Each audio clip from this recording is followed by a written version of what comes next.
set off into the summer night, and you're never gonna see us again. We set off into the summer night, and you're never gonna see us again. We went looking for a new sound, and you're never gonna see what we found. We went looking for a new sound, and you're never gonna see what we found.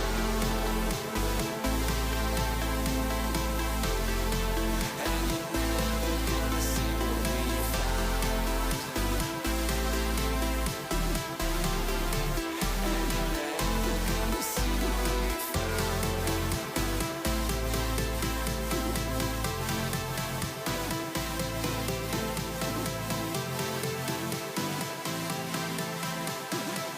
And you're never gonna see us again.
71, Marcy Sebestny.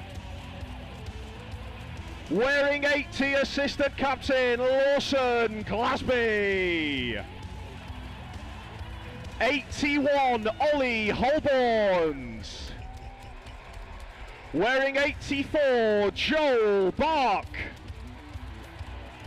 91, Josh Fall. Wearing 92, assistant captain Sam Parkin.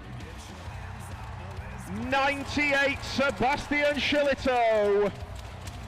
And your captain wears 20, Josh Humphreys.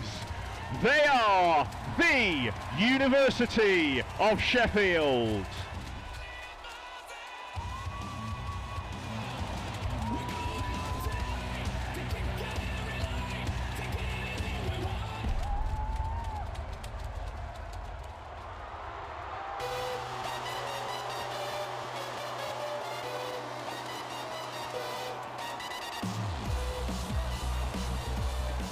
And please welcome onto the ice tonight's home team, the reigning and defending ice hockey champions, Team Hallam.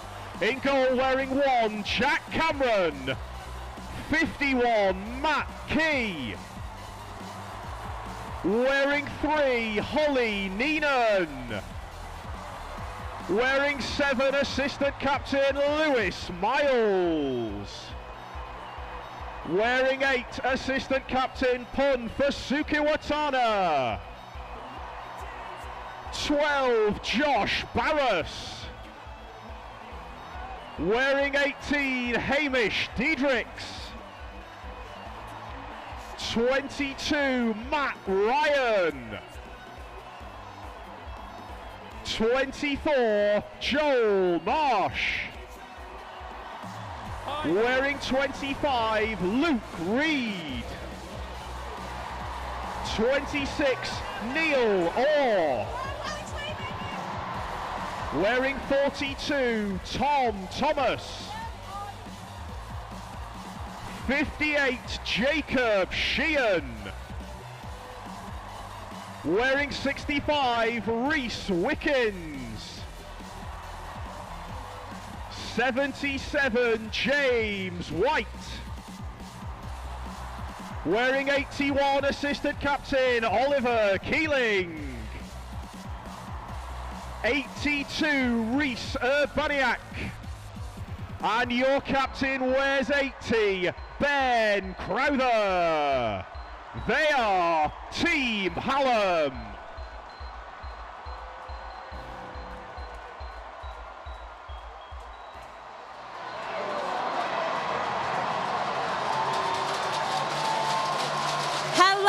Welcome to 2025 Varsity Final here at the Utility Arena in Sheffield. I'm Amy Hammerslog and I'm going to be your presenter for this evening. Tonight, Hallam versus Junior, the biggest event of the whole of Varsity. And I'm being joined by Lloyd Patterson and Sebastian Austin. Wow, what an atmosphere, guys. It's going to be crazy. How are we feeling going into this? I'm feeling pure excitement right now. The crowd is right up for it. Let's hope the players are feeling just as excited. Yeah, I'm super excited as well. I mean, the atmosphere is building. It feels electric in here.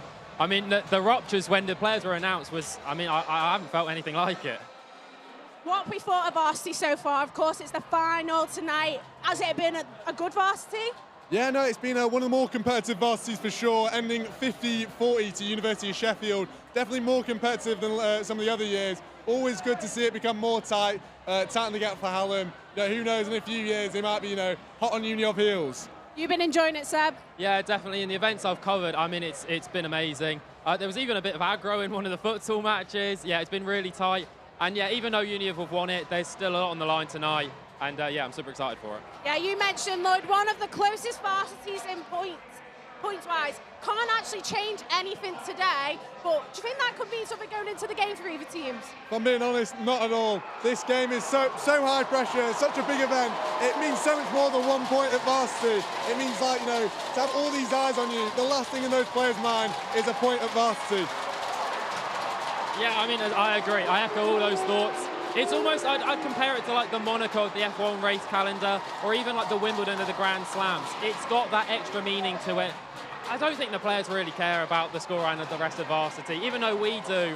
I think this is what all the focus is on. I mean, you can see by the attendance, there's like 10,000 people here, all for this one event. It is the creme de la creme of Varsity. Yeah, we are at a sold-out utility arena today. This has just been such a close game in recent years. In my time, in our time, in 3 years, it's been 1-for-1, and we're going into our third. Who's going to take that overall? Who's the favourite going into this? Because I think it's going to be close. Yeah, for sure. It's definitely going to be more close than other years. I think, going into the last few contests, Uniov have really been the underdogs.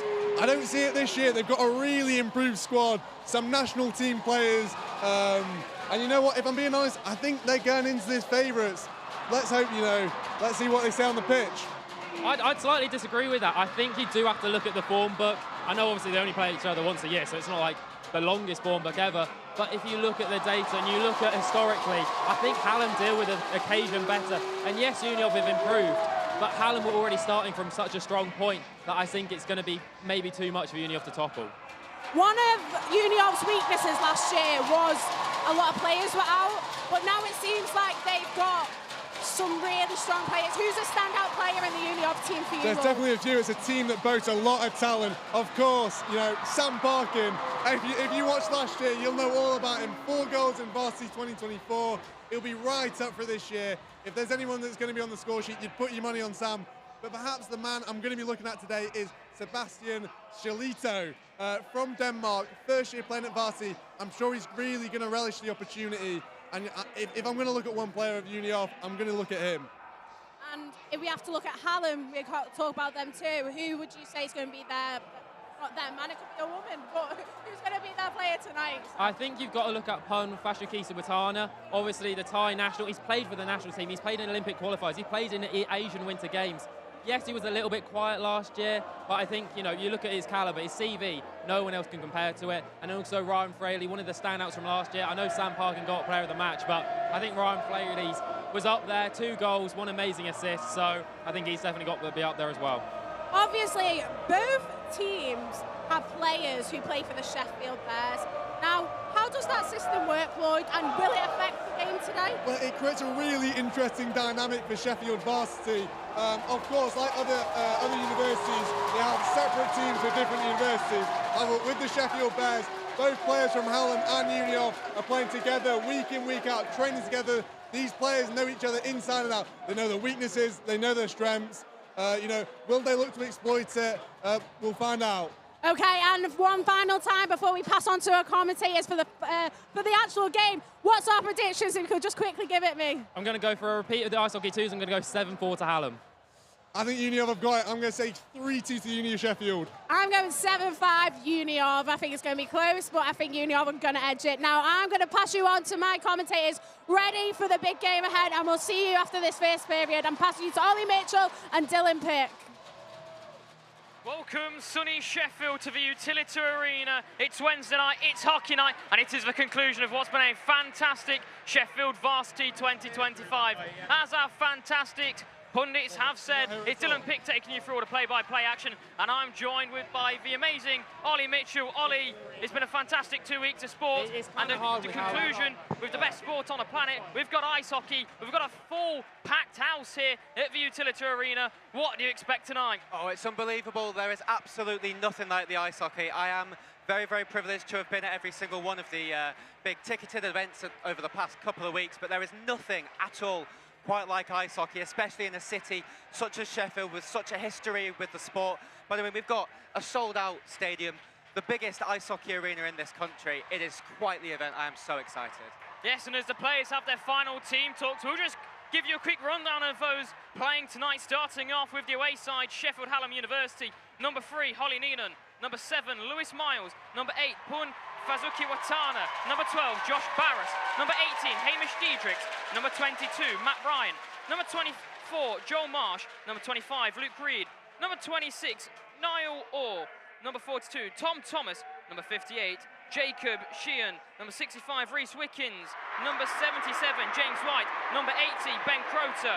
Number 81, Oliver Keeling. And number 82, Reese Urbaniak. And for the Uni of Sheffield, number 2, Chloe Carter. Number 7, Charlie Saunders. Number 8, Ishbel Wright. Number 9, Joe Faulkner. Number 15, Matilda King. Number 16, Armand Vander. Number 20, Josh Humphreys. Number 24, Will Solsi. Number 27, Michael Solsi. Number 39, Marcy Sebastini. Number 44, Justin Dennison. Number 67, Emma Taylor Lonsdale. Number 80, Lawson Gladsby. Number 81, Ollie Holburns. Number 84, Joel Bark. Number 91, Josh Fall. Number 92, Sam Parkin. And number 98, Sebastian Shalito. They are your lineups, and we are already underway. And the first bit of zone pressure comes out for the Uni offside. Hallam looking to break out of the zone. Bit of an issue on Monday night with the twos team. They were stuck down in their own zone. They were victorious, 7-3 in the end, and a hit coming out there by Shalito, former Denmark junior. That clears out a bit of space, and Hallam come back down over on that far wing, and they'll get their first chance to put a pressure on the net as that first shot towards goal gets blocked and out of play. A really aggressive start from the Uni of. I think we know that they are looking to really, really take this game to the opposition. Obviously, they haven't been very, very successful across this event over the years, but this year they're probably coming into it as the favourites for the first time ever based on the squad that they've got this year, and certainly looking for that to show in the first few moments of this game. Yes, and whilst Varsity may already be wrapped up for the black and gold side, the Sheffield Ice Hockey Varsity, the mini-series, if you will, is one apiece as Uni of took the women's comfortably 9-2. And now, as there's a chance, Dak down the other way for Hallam on net. Kick save by the netminder out of Uni of, and Uni of will look to break down the other way. They've got a bit of an overlap, but nothing to cut through to the middle. It's having to go all the way on his own, and there's going to be the first save there by Jack Cameron. Part of the Bears A team. They play in the top flight of British University Ice Hockey. The Bears finished second in that Tier 1 side this year, the Czech-in A division. Haven't quite got a spot on the starting netminder for Uni of. My guess it would be Hayden Oates, the former Sheffield Academy junior player, and it's loose. That's going to be kicked just wide. I doubt it would have stayed, and we're going to get a bit of a feistiness with Josh Ford down in the crease. It comes out down here with Thomas. And Hallam getting a break going. They'll get on side, but it's not controlled well by John Marsh, and that will settle things back down as Uni of work it throughout the neutral zone. A bit of a scrum at the boards. It's stuck in between the wheels. And try and get things moving, and out from D, they'll come out with a bit of assistance, but in the end it falls to the hands of Luke Creed. He'll play it down. That might just go for icing here. Yeah, has indeed. Dennison will be frustrated that the Uni of weren't able to get an odd man rush there. He really went through and broke away really well, but not really anyone with him, and that's probably why they weren't able to make the most of that opportunity. But yeah, that's probably the biggest chance. The shot that was really just a kick wouldn't have counted if it had gone in. You can't score a goal with your foot in this game. But yeah, really, really promising for the Uni. Yeah, and a bit of a frustrating start there off the face-off for Hallam as they'll ice it again. If you're new to ice hockey, you can't send it across the centre line, or from behind the centre line and across behind the goal line without any contact. That stops you just playing a bit of a rugby kicking game and dumping it. And if you are a team that ices the puck, you have to stay on, and there's going to be a fantastic glove save off the face-off. And a really tempting stuff off the draw there from Armand Vander, the man from Brampton, Ontario in Canada. And it's a clever tactic there off the face-off. As a hockey player myself, I always like a quick shot off the draw to win the face-off convincingly. But that will benefit Hallam as straight into the glove of their starting netminder Jack Cameron. It allows them to get the line change in, as there was quite a long shift of the ice to puck twice. This will be cleared out now and chased down rather aggressively by Diedrichs, the man who played in the French 3rd division. He's going to try and tip it in, and that just sourced over the crease, and now back coming the other way with Uni of. It's a 2-on-2 down over on this near side. We've got one man driving the net. That is Shalito in the distinctive red helmet. And they tried to feed it through on a backhand. Back the other way with Diedrichs again. He's through one, and he gets shut down right through neutral ice. And it might be bodies here for Uni of, but a great recovery. And again, a few cheeky turnovers. Just trying to settle things down. Good Lord, these sides are really throwing caution to the wind. This is why we love varsity ice hockey so much. It's amazing watching Chell. It's amazing watching the EIHL as well. But University Ice Hockey, they just do not pull the punches at all. No, and it was Lawson Glasby who shut that breakaway down with Diedrichs to the other side. So a bit of a hero, and in that short sequence of players, it could be a very tight-knit goal here, and it's going to be a breakaway, and that is absolutely swiped away, and back come Hallam. An opportunity at one end, turns perhaps at the other, but Oates is going to cover that up, and a bit of feistiness is going to get the crowd really going. This is what a lot of them are here to see. As much as we love this sport and everything that happens on the ice, there are some people here that love to see a little bit of the afters. Well, I was saying to you before the pre-game, just because their teammates on the ice doesn't mean, or at least at club level with the Bears, doesn't mean here that it won't be feisty. For some of these players, it's almost like playing for the national team, being selected to represent their respective universities and varsity. It's a rather big occasion, and on Monday at 2s, it was a rather feisty affair. There was quite a few scrums in front of the net, and there's a bit of pressure already, and that shot took a while. Deflection goes all the way around, picked up by the Uni of, and they might have a chance to get it away again, but closed down, and a big hit at the boards slows things right down. But they've somehow been able to get themselves in towards net. Shut down the first time of asking, cleared away. And the crowd are really loving this. It's going to peer out to this near side at the boards, a mishandle, and Uniov just going to want to try and settle down and get a bit of possession. Comes out in space now with Saunders. One time from across, the rebound is there, cleared away nicely, and that's good work by Matt Ryan to clear it down for length of the ice. Yeah, Hallam always really, really quick to clear the zone in this game. That's really saving them, I think, a lot of the time, because it really is Uni with the energy, but Hallam able to conserve a bit of that with the way that they're playing this defence. Yeah, the twos team was second to every puck in the crease on Monday, and there's going to be a big kick laid on Holly Nina, and she's going to hit the deck. An Elite League referee not going to be able to call the shots this time, though, and she's back up to her feet and chipped down towards her. Able to clear the zone, and now a chance for a 2-on-1. Great stick work there. Hallam in, saved by Oates. But the first real testing of the former Sheffield Academy man. But the Union fans certainly enjoying their young netminder getting the initial save there. Yeah, absolutely. And as we're seeing again, it's such a high-intensity game. You can't keep your eye off the puck for a second. That's what happened, I think, there from the Uni D-man, and that's what's given them the opportunity. And the one thing that's going to be rather telling in the later periods, they are really going at this with quite some intensity. Absolutely. In the latter stage of this game, it is going to really show it. The players will suffer. You cannot keep this pace up for 60 minutes. Not even the fittest NHLer. You wouldn't see Conor McDavid going like this for full 60 minutes. That's well kept in at the blue line by Ben Croter. This was certainly the case last year as well. That's a lot of what saw Uni really fade away at the end of the game. Chance in front, full stretch out. Holly Neenan, but that just falls away from her. And Hayden Oates throws himself, bodies on the line, and Hallam have got a bit of the rust off, it seems, from last year. They want to hit from behind a few of the Union fans, but will play on down in front of the hash marks. And this time, Luke Reed's on the receiving end of a hit. There's a few players taking a change here, and Union will come back at the other end. So 1-on-2, full line change coming out for the black and gold, and we turn over to the man who just came off the bench, Luke Reed. There was a big hit.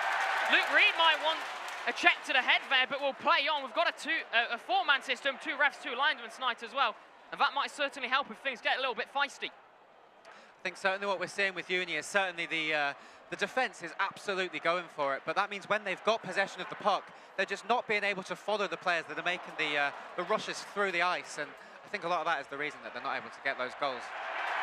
Can't leave themselves vulnerable at all, but with a 1-on-1 going at the opposite end, it's Union dig through, and with a penalty coming up, actually, is it's going to be a slashing call, I believe, as the referee is back to us. It's going to be Sebastian Schelitzo heading off to the box. The man that's played in Denmark for quite a few years. He's come back this year. It's great to see him at this event. But yeah, the first penalty of the game, and that means Union are going to be a man down for 2 minutes. It's only a minor penalty. But that means they are allowed to effectively ice the puck, and I think we'll probably be seeing quite a lot of that as they try to conserve their energy over the next 2 minutes of play. And if you are new to ice hockey, the power play means you are a team with the man advantage. If you serve a penalty, you do go down onto the penalty kill, which means you are down a play, which gives you a prime scoring opportunity for Hallam, and they'll look to break the deadlock here. We'll see how they set up. It's a poor pass trying to go across, but greatly recovered at the blue line. That was kept in by Matt Ryan, sent in towards net. And there we go. There it is. Scooped away, and that won't go down for icing, but it came out to be played by the netminder anyway. And there's going to be a bit of pressure here from Charlie Saunders, and Hallam were a bit slow to collect that rim pass. So the forecheck nearly breeded some effect there, but Hallam come back the other way. Will try and game zone if they do so. Great work there by Matt Ryan, despite having his body leaned on, at least gains the zone. They can start work, but the black and gold again swipe it away, and sent it down for length of the ice. The first 40 seconds of the penalty kill gone for Uniov, and they've started off rather confidently. Looked very good. Didn't quite see whether they managed to bring on a special team to defend this. But certainly so far, they look very, very comfortable on the penalty kill. Bell have their first shot on there, and that comes from Olivia Keeling. She came out taunt with a fantastic tinted bubble there. That got, for those hockey fans in the building, a bit of a reaction. Ben Croter, the former Scimitars alternate captain, will send that one into the corner, but it won't be able to be kept in at the blue line. And again, it goes down for length for the ice. Croter, the captain of this Hallam side, currently plays his hockey. One of the few that actually plays senior hockey in the British League system, plays in the 4th Division NIHL 2 with Sutton Sting, previously with the Scimitars of NIHL 1. So he's gone down a level after struggling a bit with the Scimitars, trying to find a bit of game time. And there's a bit of a poor communication at neutral ice, nearly turn over for a short-handed chance for Union, but they'll get away with one. And they're going to be a bit of a race here to avoid icing. And it's great work again by Neil Orr to get there first. And now Hallam again in the final few seconds of this power play will try and just get something set up. They've barely had a formation centred through, but fanning on the shot. That time, Lewis Miles was in prime real estate to fire one on towards the net of Hayden Oates, but wasn't able to. And out to the box, Shalito's going to be in business here. Down on the far side, Shalito, space, trying to run out of space, and brilliant covering the back post at the last second. Croter, great leadership there. As slow to get round post to post was Jack Cameron, and wide stuff from Shalito. In front and save again. There's going to be a whack after and some afters. And brilliant stuff protecting the netminder. And the fans in this sellout utility arena are absolutely loving it. Absolutely. We're on the Uni side, and they'll be very, very happy with the way that the penalty kill was done. But as you mentioned, not much formation for Hallam. Really interesting to see. They weren't really using the space. They were just sort of looking to dump it on the net, look for the redirects. A lot of the time we see they try and spread it out, try and bring those 4 defenders out a little bit. They just didn't seem to do that at all, and they really, there were too many loose pucks, and that allowed Uni to get rid of it and use a lot of the time. I think that comes down to the fact that Hallam weren't really confident on the puck. The minute it entered the zone, it came asking. They didn't have time to settle on the puck, build up a power play formation. With those afters, the puck will come out of the zone instead of a face-off in Hallam territories. Back with Shalito with that goal-scoring opportunity. Croter forces him round the houses again. Cameron better around his post. They play out to the point. One time from Solsi, straight into the glove of Cameron, and this time we will get a face-off in Hallam territory. Be really interesting to see the shot count now. I think it's probably sort of 6 or 7 up against 2 on net. And it's just a really, really disappointing start for Hallam, I would say. But a note on Will Shalossi, the son of Michael Shalossi, who is the head coach for today, playing as well. That's not uncommon in this sport. He's been at every single varsity ice hockey event at this arena. He's also since the very start. Yeah, Michael Shalossi is also one of the head coaches of the Sheffield Scimitars and the assistant coach of the Sheffield women's team, the Sheffield Shadows. They tried dumping that down. That was Joel Marsh, a former one of the few players that actually played junior hockey in this country. A lot of them, their first look at hockey ever, playing and sometimes even watching, is when they come to university. But Hallam's 24, Joel Marsh, played as a junior with the Kingston Sharks up in Hull. And now he gets to play a bit more of a bigger, he didn't play senior hockey, gets a bit more of a bigger crowd as there's a 2-on-2 the other way, coming back, the pass is just behind the intended target of Tom Thomas, and a big hit to try and win the puck back. It's caught in the skates though, so the cheers from the Union fans just settled down a bit between the legs, American football style able to clear out and trying to stick handle. That was a bit of a risky play there from Glasby, nearly opened up a chance, but some good passing there, heads up play, gets Union out of the zone. And then they'll try and settle down. Chance in front again, and just runs out of room as both D-men close him down. Once again, he's on his own. Yeah, Uniov not really quick. Slowsy fired in. Jack just took a tip, and Cameron just got his leg pad down just in time to push that aside. But Uniov seem a bit more spurred on, looking a bit more motivated. They've got the majority crowd here. There's a bit more space for the bigger university in capacity. They're just not been able to make the most of the chances. The Hallam has bailed them out a bit here, and one of those men is on the puck right now, Luke Creed. He is one of the players that plays senior hockey on the newly formed Leeds Knights second team in NIHL 1. Great chance here, but again, just behind. This time, Hamish Diedrichs was tied up, but a turnover, and Diedrichs can't be first with a puck. Nervy stuff again from Uniov. They've not been fantastic directly in front of goal. It's offered up the most chances as Diedrich's able to fire one in, but there's no man in the slot. The centre has to be pushing forward there and creating an opportunity. Yeah, you mentioned the nerves. I mean, how many times are these guys ever going to play in front of a crowd like this? There are only a few arenas in this country that can hold a crowd like this. And certainly a lot of them playing at the youth level will never see this, certainly before in their careers, and probably only once a year if they stay here. Well, one of the players who might have seen an atmosphere, something akin to this, was Hamish Diedrich, who fired that shot in. He played with Wascahol in the France 3rd Division. And a fun fact, he didn't, despite being originally from New Zealand, he didn't play as an import as he held a French playing licence, which meant he did not go down as a foreign player. Yeah, that's something we see quite a lot in this country as well. If you can get a player on the dual national, you certainly make the most of it. Only a few imports allowed for most sides in this country. Not the greatest of shots. That time was from Ryan down at the blue line. He's going to have to battle to keep it in, and it's great work. And Uniov aren't going to be able to win this out here, as running out of room was Emma Taylor-Lonsdale. 4 goals in a women's game for Taylor-Lonsdale. Just not having the wheels to beat Hallam's left demon, as they'll dump it in again and get a chase. And that's going to pop all the way out, as the demon who was meant to keep it in at the blue line was away from it. And a bit of a, again, heads down, uncoordinated play from Hallam. They're clearly showing they're in it a bit more than initially I thought they would be. But their own errors cost them a bit, and there's a bit of an awkward redirect. But getting down just in time was Hayden Oates. But a bit of an awkward bounce and tip nearly gave the pink and white the lead, and I don't think that's how Uniov would like the ice to be broken. Certainly not, and you know, they've had the chances in this game, but as we all know, it's the same in every single sport. If you don't take your chances, it only takes one little bounce, and there's nothing like ice hockey for a little bounce that changes the game. Yeah, I've certainly been on the wrong end of an awkward bounce one a few times in my playing career. But Hallam, great on a forecheck there, but great recovery. They'll ask the question of a rest save play on, like and that's opened up some space, but doesn't even see the net. Great blocking there from the Uniov. And Hallam, back the other way, will try and come, settled it down, and there's an unfortunate stick break, but one of the forwards has recovered well, as there would have been a prime opportunity. Uniov still in, fired in, kick save, the rebound there for Shalito. But again, defensively, sound work from Hallam. You don't get many opportunities like that in this game. Looked wide open there. He'll be so frustrated, Shalito, that he hasn't been able to get that shot off. Well, the D-man from Hallam didn't quite see who it was close him down, but it has been fantastic. Absolutely. I think defensively, both sides have been amazing as of yet. And you can see again, oh, that's a big hit as the Thai international, Fasuki Watana, gets pushed down. And there's some afters just behind the play. And we're going to get a penalty, just as Hallam thought they'd be in business the other way. Yeah, I didn't quite see what that was given for, but I mean, if this is the first time you are watching ice hockey First in off, your why? life, well, certainly first off, Why? why? But the thing that I always say to people, come watch the ice hockey. There is nothing like it. Even if you don't get the sport, you will absolutely love it, because it is non-stop action.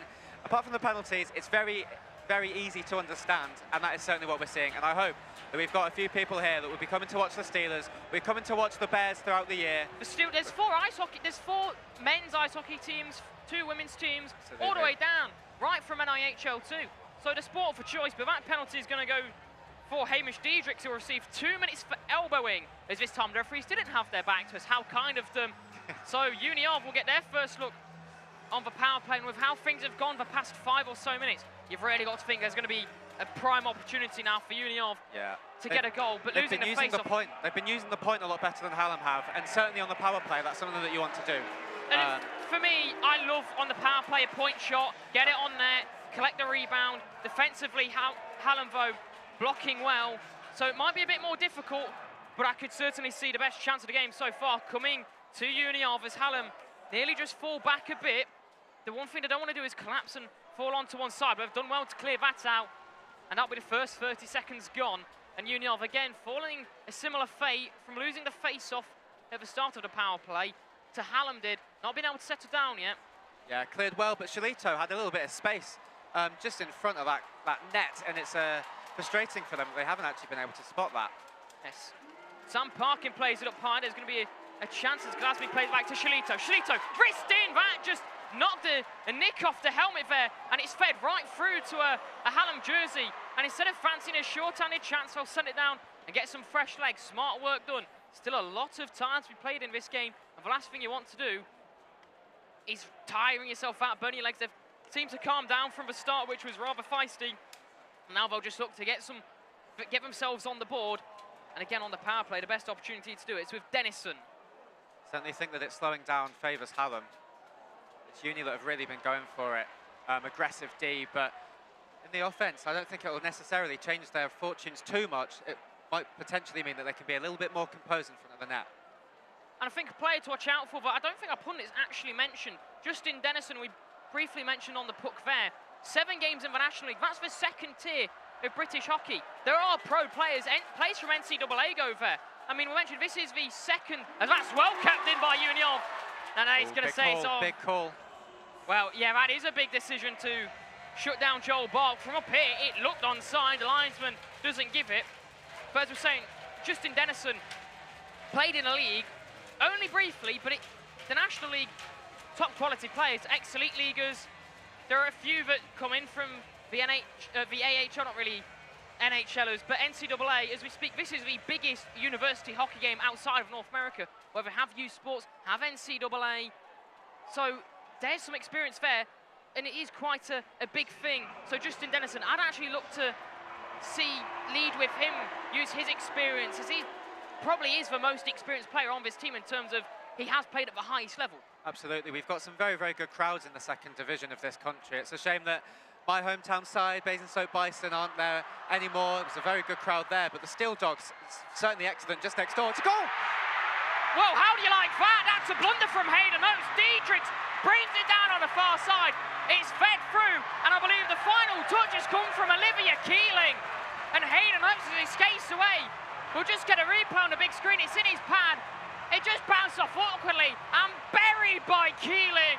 And somehow, out of nothing, Hallam lead. Well, it feels like we called it a little bit. First of all, a bounce that changes the game completely. That's exactly what happened. But second of all, it's that composure at the back. It just came from nowhere. Certainly us, we did not see that coming at all. We're talking about big crowds in the second division in this country. And that's it. That's this sport. Things come from absolutely nowhere. And again, as we said, as the old adage goes, if you don't take your chances, someone will make the most of it on the other end. And that's exactly what's happened there for Hallam. And a netminder of the experience and quality of Hayden Oates should be doing better to cover that one up. And we've said the D have been fantastic, but that is poor from the D to not help their netminder. All you need to do is the netminder doesn't even have to hold on to it.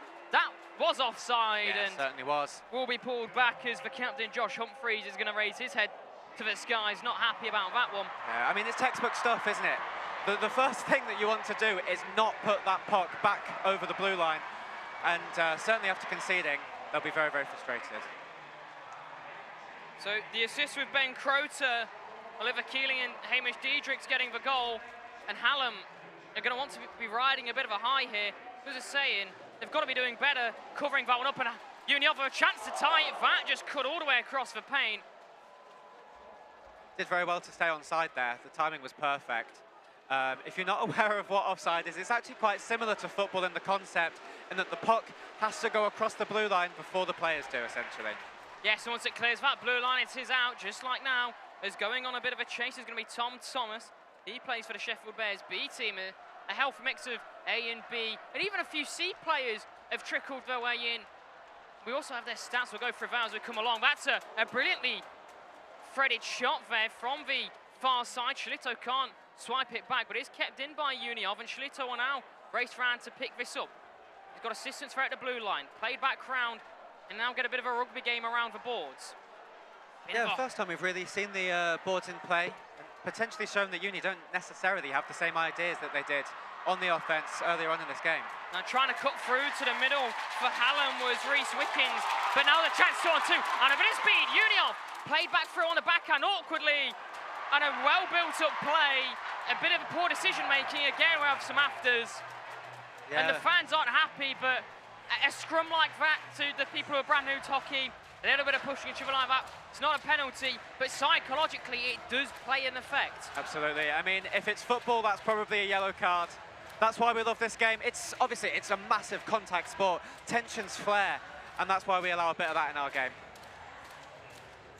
So, as we approach 3.5 minutes left in the opening period, it's flown by magically, and this is the joys of ice hockey. The game is such a fast-paced and frantic thing, as Lewis Miles just missed a bit of a hit there on the boards. He's trying to just psych out the demon. It'll be played in, and just caught in the chest of Denison, and that allows Hallam to come back the other way as they've tried to get a tip on, and Hallam have danced their way in, all the way, shut down. They've got a chance again though, but it just runs out of room. Now they're going to tie over each other with Matt Ryan. Across, he was aiming to fire it down to Oliver Keeling. Certainly fired it. And again, Keeling though, outraced and back down. It's with Denison behind the Hallam goal line. It was really good work from Denison to manage to get to the puck. One-timer, Solsi, Zalossi, he just ran out of room, snatched a bit of a rushed one. He played in the Swedish University League in the SUHL with Uppsala University, so not actually in Sheffield right now, still with his dad though, part of the alumni at the Bears. Still a university student, but yeah, playing in Sweden University. It's one of the top university leagues in the world, so that will help him. But now Hallam again is there on a change of foul now. That puck ever rising though, never going to trouble the man of Hayden. Notice in between the goal, but great forecheck, and Diedrich's getting the physicality going. He'll receive it on the other end. There's some feisty stuff here, and the fans in the Utility Arena are loving it. And it comes back out to Uniov, but great defensive work closing down with from Urbaniak. Chipped in through, and it's brilliant work through the legs, but running out of room was Josh Fall. And again, Hallam just getting a bit more look on their side as Uniov haven't been able to do much, but still with Fall as he keeps it in, as he's going for a line change. And Hallam will eventually clear it out, and that's going to be a race to try and not get an icing. The puck runs out of room before it gets there anyway. That's a fantastic pass across, 2-on-1. Back checkers get it 2-on-2, and fantastic defensively again from Hallam. Look how quick they get back. Absolutely. For not giving up an inch in their own zone.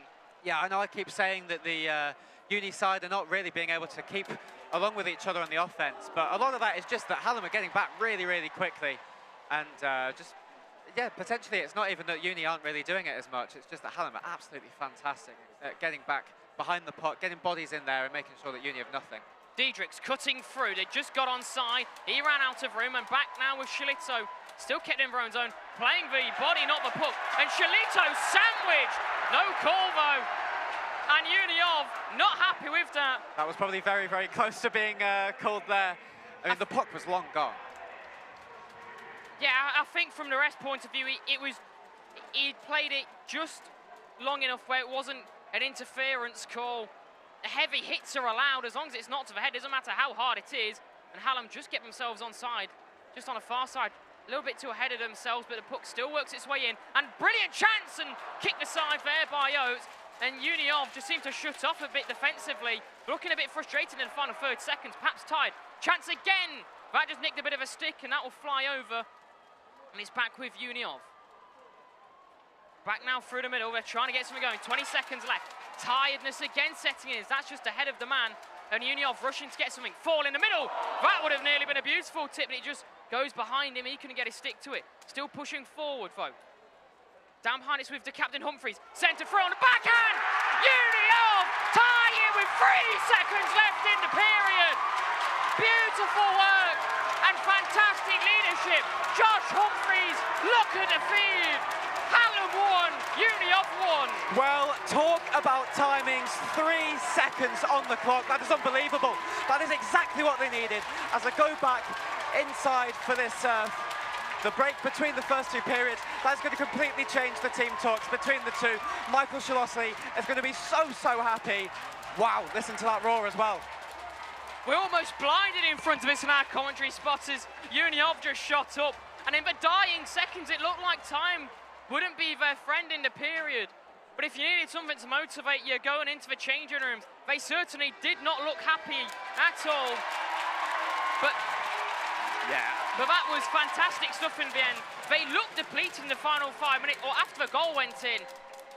Uniov seemed to shut off, and there's still lots of hockey left.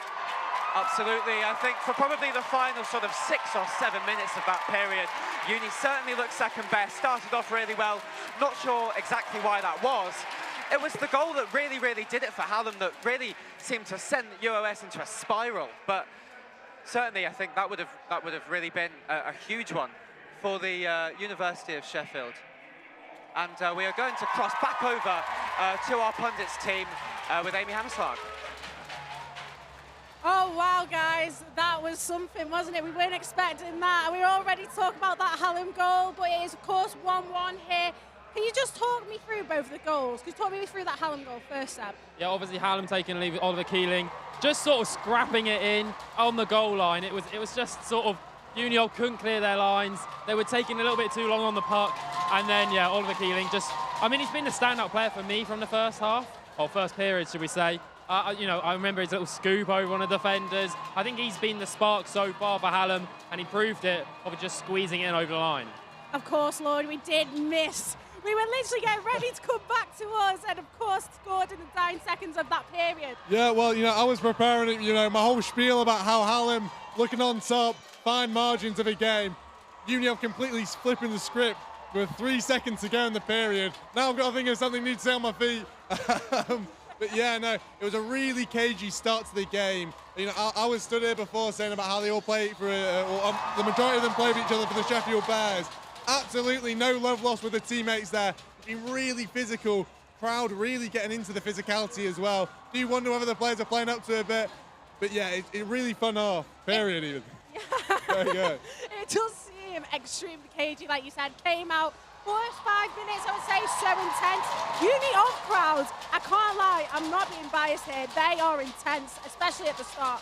I think they're playing into it, but it is interesting. I think that's having an effect on the game, though, the crowds and the caginess. I'll be honest, I think you said that maybe it started off cagey. In my opinion, I actually think it started off quite intense. I think that as the period went on, I think they sort of settled down, and then we sort of got the caginess. I think those opening couple of minutes or so, I think there was a lot of excitement and I think maybe some nerves, but they played into those nerves and they were frantic. And then as the period sort of went on, then eventually I think it sort of died down a little bit. Obviously the goal changed things, changed the complexion of the period.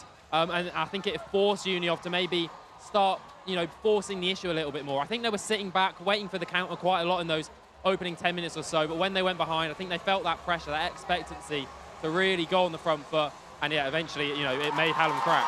Yeah, of course, Salito and number 81 for Hallam, they were going to the timeout.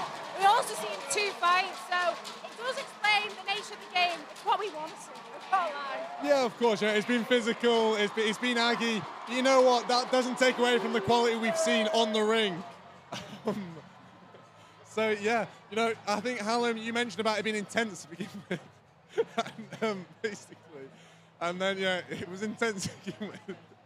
But yeah, Hallam really did control possession after that. They calmed it down. I still think Union were really good going forward, especially coming out of the sin bin. Chalito, he's looking sharp. I mentioned it at the start. Perhaps I'm trying to look impressive, but he has looked really sharp. If someone's going to stall for Union again, I think it could be him.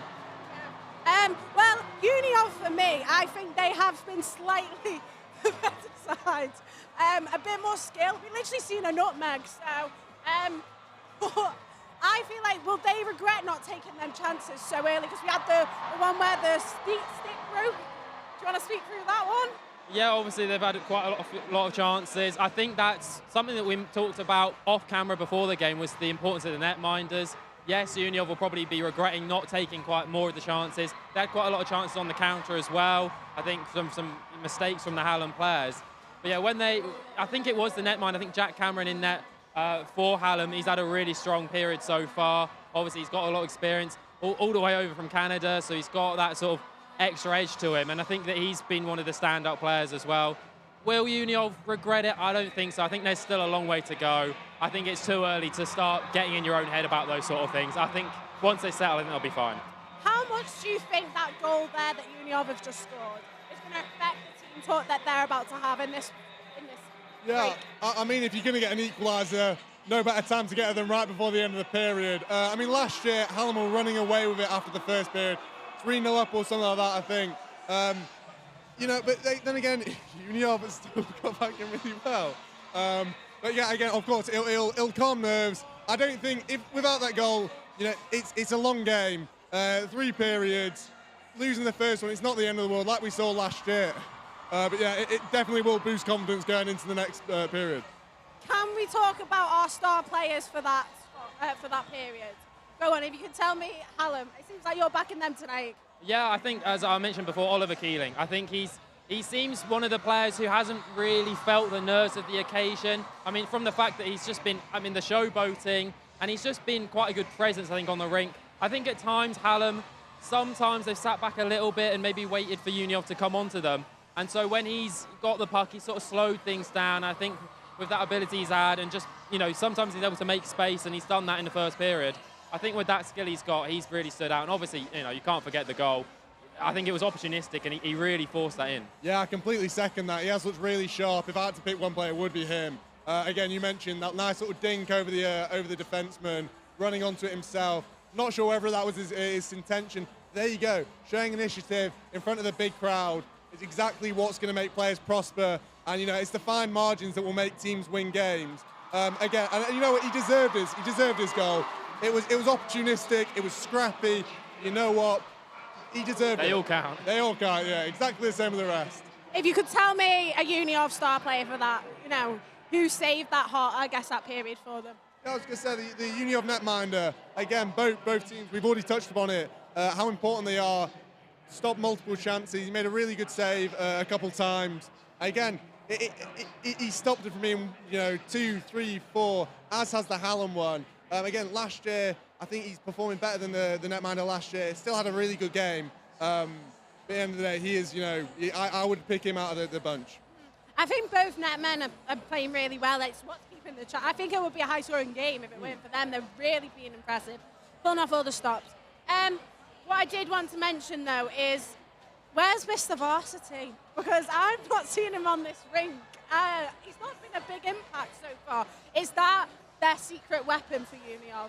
I mean, the secret's out the bag. Sam Parkin hit the scene hard 2 years ago in his first varsity. Hits it even harder, If he dented the wall in the first year, he smashed straight through it last year. I don't think it's, any time to start making judgments. It's a long game. There's another 2 periods to go. And you've got to remember, there's more than one player in both rosters. There's, and he's not the only talent as well. Uniov are really bolstering a strong squad.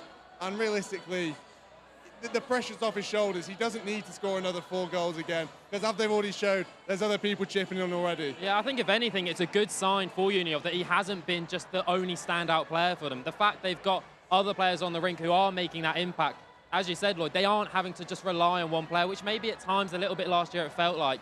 They feel a little bit more like a team this year. The fact that when they went behind, they didn't just sort of slump back and slump into a rhythm and feel maybe the negative pressure of the game. They rallied together, and then they went on the front foot, and they weren't just relying on one player. I think that could be a really positive sign going into the next 2 periods. Definitely. Looking into them 2 periods now that we've got left, from that first period, what are we expecting predictions-wise now that we've seen what they've got to offer?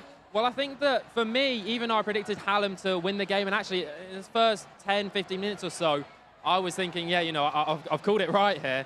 I think the way that Uniov bounced back and the way they started forcing the issue, Hallam started to look a little bit shaky at the back. Obviously, that time when, the stick broke in half dramatically, I don't think that helped them. Maybe that, maybe put them a little bit off. And I don't know, I think that Uniov really ended the half stronger. Yeah, no, I agree. I mean, if there's anything to know, it's do not take our predictions too seriously.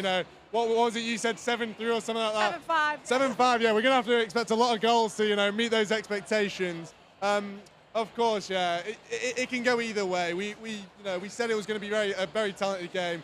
I think that sort of talent started to show as the period progressed. Started very aggressive, very cagey, sort of very physical.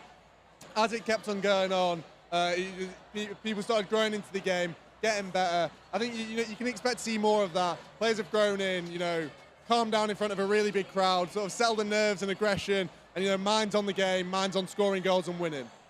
Yeah, well, that's going to be all from us for this period. We're going to be passing you back to our commentators for the second period with Ollie Mitchell and Dylan Pick as soon as.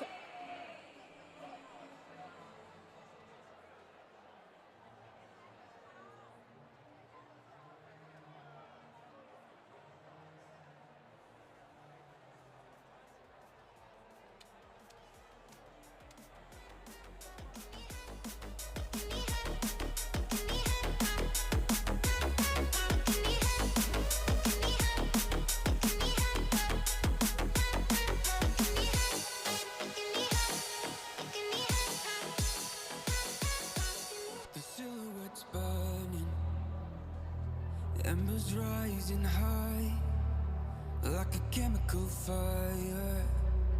The flame won't die. Intertwine, darling, you and I. And my heart beats cold and control the levels and chemicals. Did I lose my mind and your mercury eyes? And I go in violence and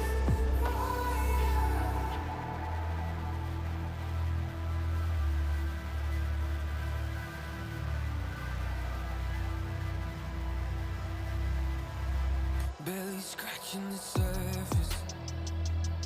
This obsession of mine is fueling the furnace. I'm up all night and we're intertwined. Darling, you and my heart beats cold under your control. Just levels and chemicals.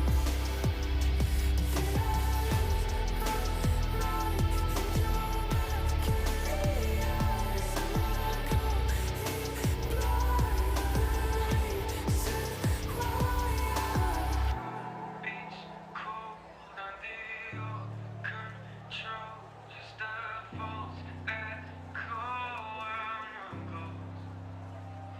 Did I lose my mind in your mercury eyes? And I go in blind. You're the reason why. And my heart beats cold under your control. Just a false chemicals. Did I lose my mind in your mercury eyes? And I go in violence and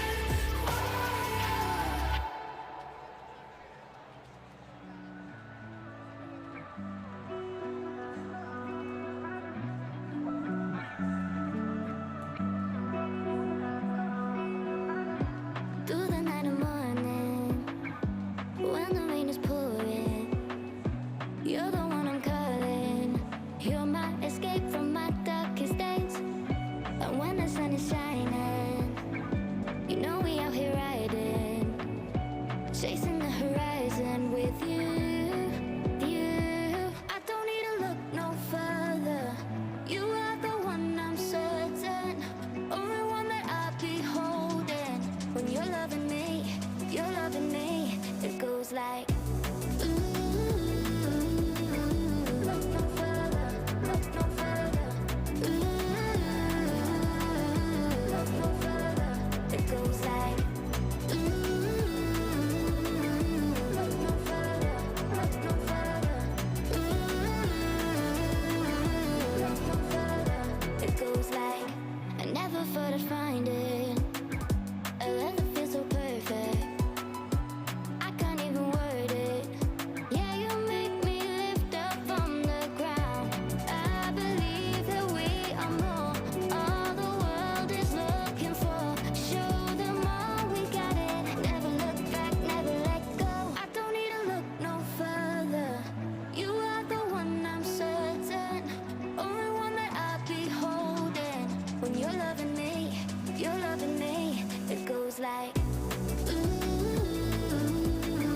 look no further, look no further. Ooh, look no further. It goes like ooh, look no further, look no further. Ooh, look no further. It goes like I believe that we are more. All the world is looking for. Show them all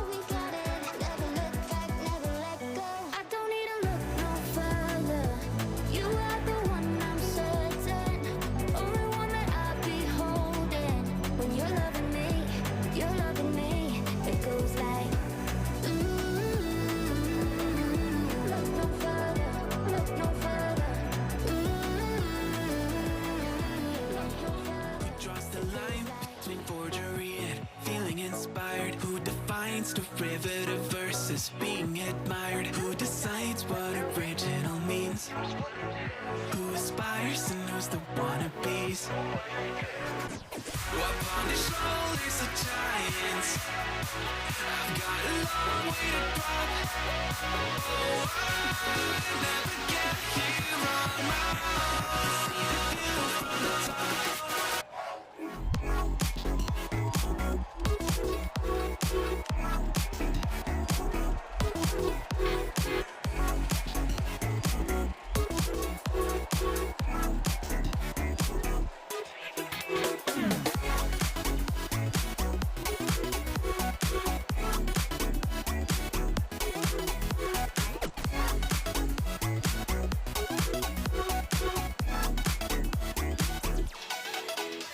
If everything's a remix of everything that has been, then let me just go back to my laptop, take a pen, no track that I could stop. Maybe you'll hear Skrillex, some Netica, and some Imogen. Talk what I do, but I'm trying to get back, it just seems fair. But draws the line between innovation and tried and true. Who's to say what's reiteration and what is new? Who decides what original means? Who aspires and knows the wannabes? Up on the shoulders of giants, I've got a long way to drop. Oh, I never get here on my own. See the view from the top.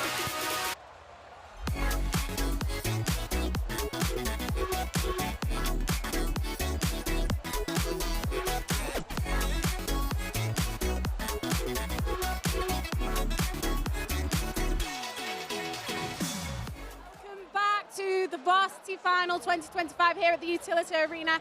Before we give our predictions, before we go into this next period, can I just mention, if we take it back and look at the screen, we actually see that it's actually still 1-0 Hallam. Did we miss something? It was so frantic to get back into position. We lost all composure. Yeah, we're not entirely sure what the score is, which obviously isn't the most helpful for you. It's fixed itself. But it's now 1-0. So don't worry, everybody watching. It is 1-0. That goal did count. Good. Well, that means we've got back on level terms going into this second period. Predictions, what will we, next time we're back on camera, what will the score be? What will have happened? Who will have shone bright? I think that Uniov are going to carry on that momentum from the first period. I think they're going to score early, and I think it's going to be, I think they're going to score 3 goals without conceding. I think it's going to be 4-1 to Uniov. Okay, you've changed your tune. Well, I think Hallam will come back at the end. Okay. I'm going the opposite spectrum. I think we're going to have a goalless period, and it's all going to come in the final one. Oh, well, I have no clue, so don't take it from me, but I'm going to pass you to our commentators who know a little bit more. Ollie Mitchell and Dylan Pick for tonight. Yes, welcome back to Forge TV and the Utility Arena. That was much closer first period than I thought. Personally, I thought Uniov, the much better looking side on paper, quite literally in front of us, would have ran away with it. They struggled, they got very lucky at the end, scored in 3 seconds left. They did not look happy after they went down. Their heads were down and they were not, they almost shut off instantly. Yeah, absolutely. I think it was Hallam that looked the most disjointed at the start of that period, but certainly when the goal went in, it certainly looked like the heads were dropping on the Uni side, which is exactly why that goal with just 3 seconds to go was just the absolute perfect timing for them, because it certainly looked like they could potentially have been drifting out of the game a little bit.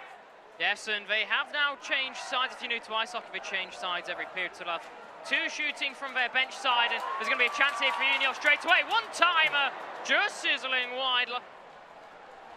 Brought it into the zone, wind up a slap shot, but never actually saw the net of Jack Cameron. So now the black and gold shooting left to right as that falls into the slot, and great recovery. Actually, Chilito's still there, but there's going to be a penalty coming up, perhaps. Yeah, only one penalty for each side in that first period. I was actually very, very surprised. A lot of the time we've seen quite a few penalties in this game. Only 1 trip to the box for each of them. It looks like potentially that, yeah, there is indeed one for Hallam there. Yeah, a big hit to the head as well. So this may, they're going to talk about this. This may be more than 2 minutes, I think. Yeah, check to the head is certainly something that we don't want to see in this game. We like to see quite a lot of physicality, but the head, as we see in every single sport nowadays, is something that's really, really precious, and it's no different in this. So in the box is number 65 for Hallam, Reese Wickens. The players now up to the feet. And we'll get confirmation what the call is in just a moment. It just looks to be 2 minutes then for Reese Wickens. Yeah, it'd be interesting to see what that was given for. Yeah, just a boarding call. I'm not sure I agree with that one, but, you know, it is the big stage. We don't want the game to be completely changed by a major penalty. No, not at all. If you're a major penalty, if you score on a power play, you stay on it, whether on a power play. If you score in a minor, it gets wiped off. So Union with their second chance on the power play. Neither power play's been good. Both sides have had one apiece. Neither were great defensively. It's been much more defensively sided the game. The D looking the better of these sides. This is the position where Union got their goal. We're going to push forward again. Bit of space and already just calming things down. So we need to. Great driving off the side of the post. And it trickled forth in front again off the side, netting on the backhand. He tries to wrap it around. But Union just need to settle things down again. And just maintain control of the puck. Out to the point. Sent in. It's loose. It's in!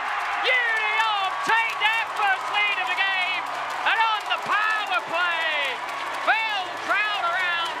And like we said in the first period, on the power play, get it out to the point, send it on net, hope for a rebound. It's exactly what Union have done. Yeah, absolutely. I mean, we talk about the power play, we talk about formation, but sometimes it's a good old-fashioned dump it on the net, hope for a tip-on, and both of these goals have been right from in the slot.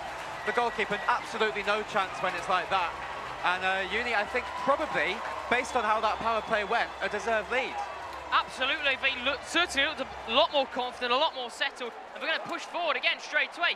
One on net, but held onto, and there's going to be some massive afters, long after the whistle, and Jack Cameron is not a happy man, and rightly so. That was a very, very late whack, and we're going to get an absolute scrum here. We told you there's going to be a bit of bad blood. Just because they're club teammates does not mean there's any love. Yeah, referee's very, very quick to get in there, to be honest. I'm slightly surprised. I think they're surely both going to go into the box here. Well, there might be a few more. But yeah, long after the whistle, he's completely charged Jack Cameron. I think there'll potentially be a couple of moments of the referees deliberating any further action for anyone else. Yeah, certainly so. Folks, we said it once before the game, we're only going to say it once during there's the someone game. else going into the box there from Hallam, which, you know, that is potentially the right call, but it will certainly be frustrating for Hallam, because really it was Uni that instigated the whole thing there. Yeah, I'm not too sure having two Hallam players in the box at all. Please don't throw objects onto the ice. The crowd have been throwing some objects onto the ice, which is certainly not what we want to see. Yeah, and the Hallam players in the box don't look too happy, and I can almost agree with them. We'll see what the call is. Yeah, I can understand them being frustrated. The whistle had gone, and the Union player made no attempt to stop. They almost used the Jack Cameron as a bit of a break, and then that's always going to blow up in your face. Yeah, absolutely. I might be the Uni student of the two of us, but I'm very much on the thinking that Hallam have been pretty hard done by there, having two in the box.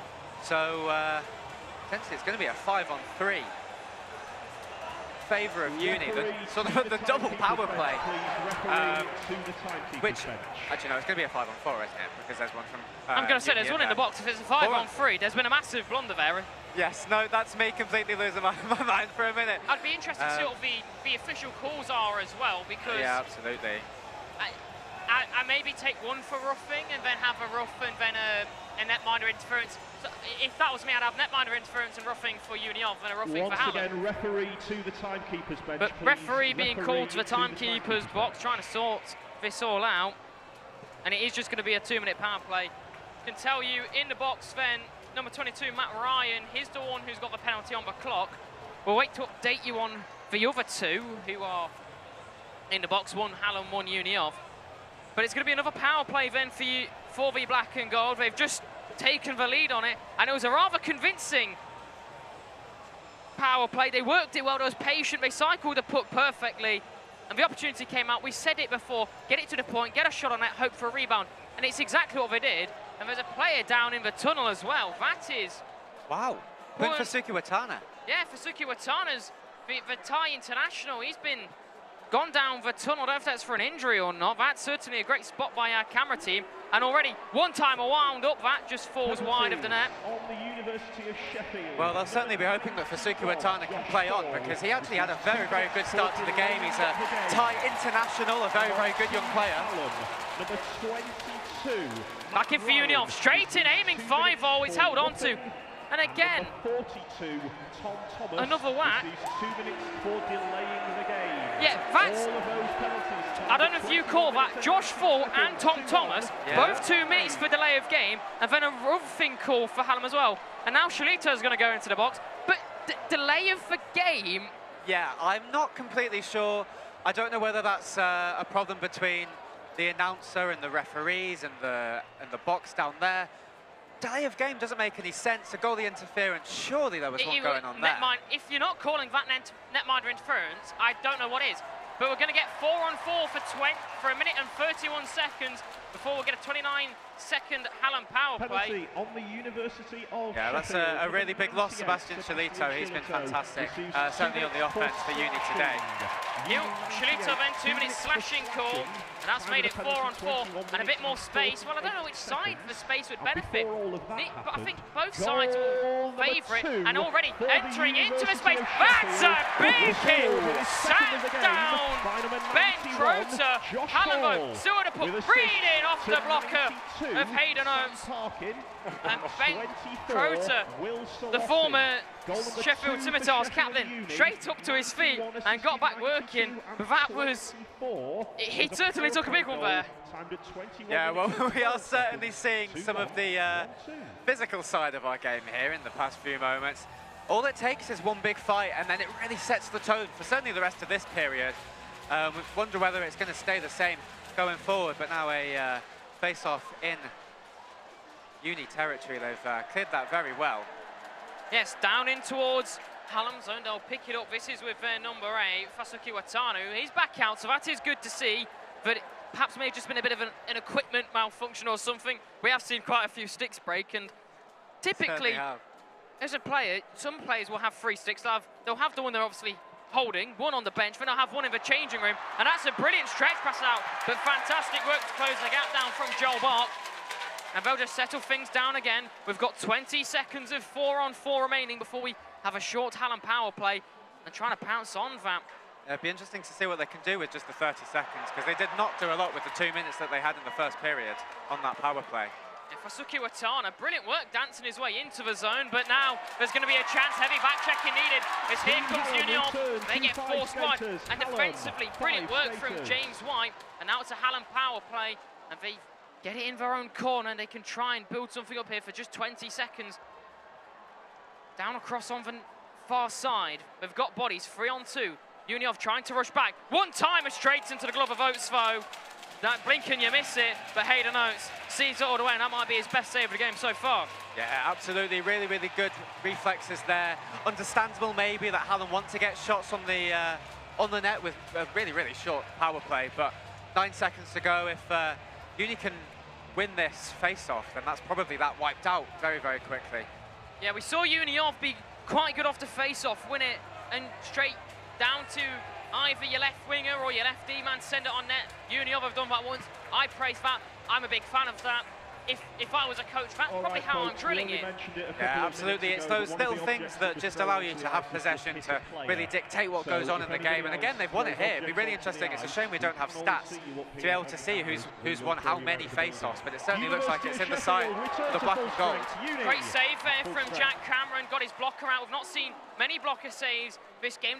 Most of them have either been into the chest or a bit of a mad scramble. So the goalies as well, still probably feeling a little bit cold. They've at least been good in the glove, but not on the blocker. But both goalies in that passage of play getting their stick holding hand in play. Shalito out of the boxes, getting himself back onto the puck, and already seen the experience of playing hockey in Denmark, stronger leagues, and again, great shot from the point, smart idea, but just took a little deflection. But Union again settle things back down as we are on 5-on-5 hockey. Scramble in the corner. Shalito's in though with his distinctive red helmet and red gloves, probably owing from his time in Denmark as well. And it's not a big hit, but it's something, and that gets Union really riled up. They're enjoying that. Shot low, trying to get a tip, but that never sees the net of Cameron. Back up high. This time it's with Solossi. Again, never sees the net from his shot. Trying to cycle it well, but Uniov just falling out of position where it's going to be collected by Armin Vander. Yeah. Pushing through again. Vander, great footwork. He's got 3 Hallam jerseys to contend with, but he does get his shot down. It's into the corner, so it's there for Shilito once more. Smart stuff, and we think we have a delayed penalty coming up here, perhaps. Yeah, a really good spot, actually, that pass off the boards. It's a shame it won't necessarily account for anything. But yeah, you mentioned Armand Vander. He's actually been part of the Baseball Society at the University of Sheffield, so he's certainly liking these North American sports, and it's good to see him out on the ice in front of 8,000 fans today. So Armand Vander, great work getting into the zone, but now he's put his team on a bit of a back foot as Hallam will look tight on the power play. Number 16, Armand Vander, 2-minute minor penalty for cross-checking. Didn't quite spot where it was, but the refs did, and now Hallam have a full 2 minutes of the man advantage and a bit of a scramble off the face-off. They thought they might have got it down in the centre of the Uniov zone, and they tried to battle it back onside. But the first few seconds of the, I guess you could call it the second Hallam power play, killed off, and it's caught well by Hamish Diedrichs. He's had quite a lively game. He's not been one afraid to throw a hit. We'll see what he can do on the power play. He's actually the one who got started the play that got the Hallam goal. Yeah, I think it'll be really, really interesting to see whether Hallam make more use of the point. They've seen it work for Uni. They just absolutely didn't seem to work at all, just looking to sort of have all 5 skaters crashing the net for a lot of the that first power play in the first period. And just really didn't have any opportunity to make the most of the power play plays with that really short one earlier in this one. Yeah, I think a big issue right now for Hallam is zone entry. They're not able to maximise the space. A lot of that is the face-off quality from Uni as well. Because obviously we start off in Uni zone, but immediately they're able to clear it, and it might be that they're able to do that once more. Back through, trying to recreate the Uniov goal, and they do so. Hamish Diedrich lights the lamp for Hallam, and we're all square once more. Yeah, well, why use the point where you can do that? Uni really, really disappointed that they will. There's just so much space. Given right it is so cheap. I was just saying. Hallam have really struggled to enter the zone. They have. Uniov have man-marked them on the blue line perfectly. The forecheck's been great, and the minute they get in, they have to chip and dump it in. But as a Uniov player, very smartly done from Uniov. But the minute they allow Hallam into the zone, it's so poor. They just collapse onto one side. And Hamish Diedrichs, we're seeing it now on the big screen in the arena. All the space in the world. What can Hayden Oates do there? His D have let him down big time. They certainly have, and that's I mean, it's game on. It's very, very much game on. I think we've probably not seen a game as equal as this in varsity. Certainly in the 3 years that I've been in the media side of things here at the Sheffield Arena. It's just such an incredible event, and I'm really excited that we can be there. And that we said before, Prince Sukubatano, a great player. I was going to be a chance here for Hallam. One timer, that just sails wide. But great chance that's going to fall into the crowd. Sorry to cut you off there, but that was a big shot from Luke Reed. You did right. The chances come thick and fast in this game, and they come from nowhere. Certainly the first goal of the day was out of nowhere. So feel free to keep doing that. Yeah, Luke Reed only got 1 goal in his NIHL 1 campaign. He played 33 out of the 36 games that he was able to play. He's got 3 for the Bears, though, him playing on the Bears A team, but he was certainly wanting a goal at varsity. Imagine the feeling that you set off 4,000 fans. Oh, stuff of dreams. And there's going to be a chance the other way as there's trying to get, again, a bit greedy. Back the other way, though, come Uniov, making the most of it. But his space opening up for fall. Fall! And it doesn't fall. Yeah, no, it doesn't fall the way he wanted. Full stretch out was Jack Cameron. You've been waiting for that punt all night. I have. I've mentioned it a few times off mic. Back through, space for Uniov, straight into the glove though, snatched out, and again there's going to be some afters, and I'm honestly a little bit confused here. That's the 3rd or 4th time, but long after the whistle, a Uniov player, the puck is not loose, the puck is firmly in the glove, the players can see that, the refs know that. I think the referees have to take some action here now. Yeah, certainly at some point they have to. They need to make an example out of someone that does it. It's dangerous to the netminder as well. There's a reason players react that way when you have a whack at the netminder's glove. It's long after the whistle. Yeah. And again, the referee's going to pull the face-off out the zone, but that's not going to bother Uniov when they've been so good off the face-off. At a certain point, Jack Cameron, we've already seen him take a slash at the back of someone's legs as well after something like that. you're going to have to start putting a Unioff player in the box for that, because it is a slash, it is netminder interference. And again, it is no punishment, as here's Solossi, but great defensive work again. Fantastic little stick check, just shuts that down, but still deep in zone, space for Unioff. On the swivel, it just falls wide, and Cameron's going to try and hold this, and again, there's going to be no harm in that one this time, but Hallam, they're going to get riled up, and I know what Unioff are trying to do. This time, they're not going to take quite, they're just going to crowd him. That's allowed. They're just trying to get Hallam now to take a penalty, but you have to think if the ref will put a Hallam player in the box for something like that, they're going to have to take one of the Unioffs. Yeah, absolutely, not to labour this point, but a goalkeeper, once they've completed that save, they're not ready to receive a hit. We allow the hits because we know that players are allowed to do it. But when a goalkeeper has already made the save and the play is done, they're not expecting it. That is where it's dangerous. That is where injuries will happen. And it's a very hard goal behind him as well. Oh, yeah. I mean, I have been pushed into a net once. They hurt. They certainly do. Great for once. Hallam actually have won a face-off and are going to try and send it down. They're going to have to get your wheels on, though, because this is going to go for icing. Yeah, he will go for icing. Not quick enough to get to it was Joel Marsh. Not got a goal this year, Joel Marsh. He's a defenseman, 3 assists to his name, playing with the Bears B team in checking tier 2, where they actually finished 3rd. So Hallam, Bears in most of the divisions finished 2nd or 1st. Probably their worst result, finishing 3rd in a division. So he's going to want to have a bit more of a positives than his season's been. So a goal for him would be lovely, but just couldn't get first to the puck there. Oh, the way it always seems to be is a player that's never scored all season scores on the big occasion. So be interesting to see if we find a surprising name on the score sheet today. Stick off the ice. Made a chance for Unioff. Just go awry. If you had your stick down on the ice, it's the first thing you're taught when you're learning sticks down on the ice. Played into the slot, all the space in the world. Just a little mistake. There. I think it's going to be waved off here. The refs or the linesman will deem the Unioff player didn't make a good enough effort to get it, and that's going to be turned over back to Hallam, and they'll try and settle things down. They have the most recent goal, but again, Unioff just look more confident. I think Unioff know they're the better side right now, and as things go, Unioff have a couple more players on their bench. So come the end of the game, they may also be feeling it a bit, but Hallam might just want to use this time just to settle down how the game's going, conserve their energy a bit, because it was certainly a feisty start, and we're seeing that already at the end of the first period. Players just looked a little bit tired. They're going to enjoy the break. We're halfway through nearly the game now in the second period, and Unioff will just try and break forward here. They'll finally connect with a pass out of their own zone, and they're just going to push through quickly. That's a fantastic pass. Unioff are through all the way around the houses. Thought about Michigan, but briefly as it feeds through into the wheels of a Hallam jersey. Back to Ovo, fires through. Kick save there by Jack Cameron to deny Charlie Saunders. But slowed down massively. It's almost roller hockey style, how they just hit them briefly, and that will be a whistle as Jack Cameron holds on to it. But Unioff just dawdled in their own zone and just hit Hallam, and they seemed to fall asleep briefly. Yeah, absolutely. You think about the adrenaline that these guys will be feeling down there on the ice, but it's also very, very easy to be distracted by any of the antics in the crowd, let's say, and also by the fact that this is probably the biggest occasion that most of these guys will ever be playing. Absolutely, and why not live it large? I'll be sent in towards net. Jack Cameron couldn't hold on to it, though, but he's able to settle back into his crease before there's any issues. Back with Solossi in the corner, I think a goal to his name already. That's uncomfortably kept in there by Glasby.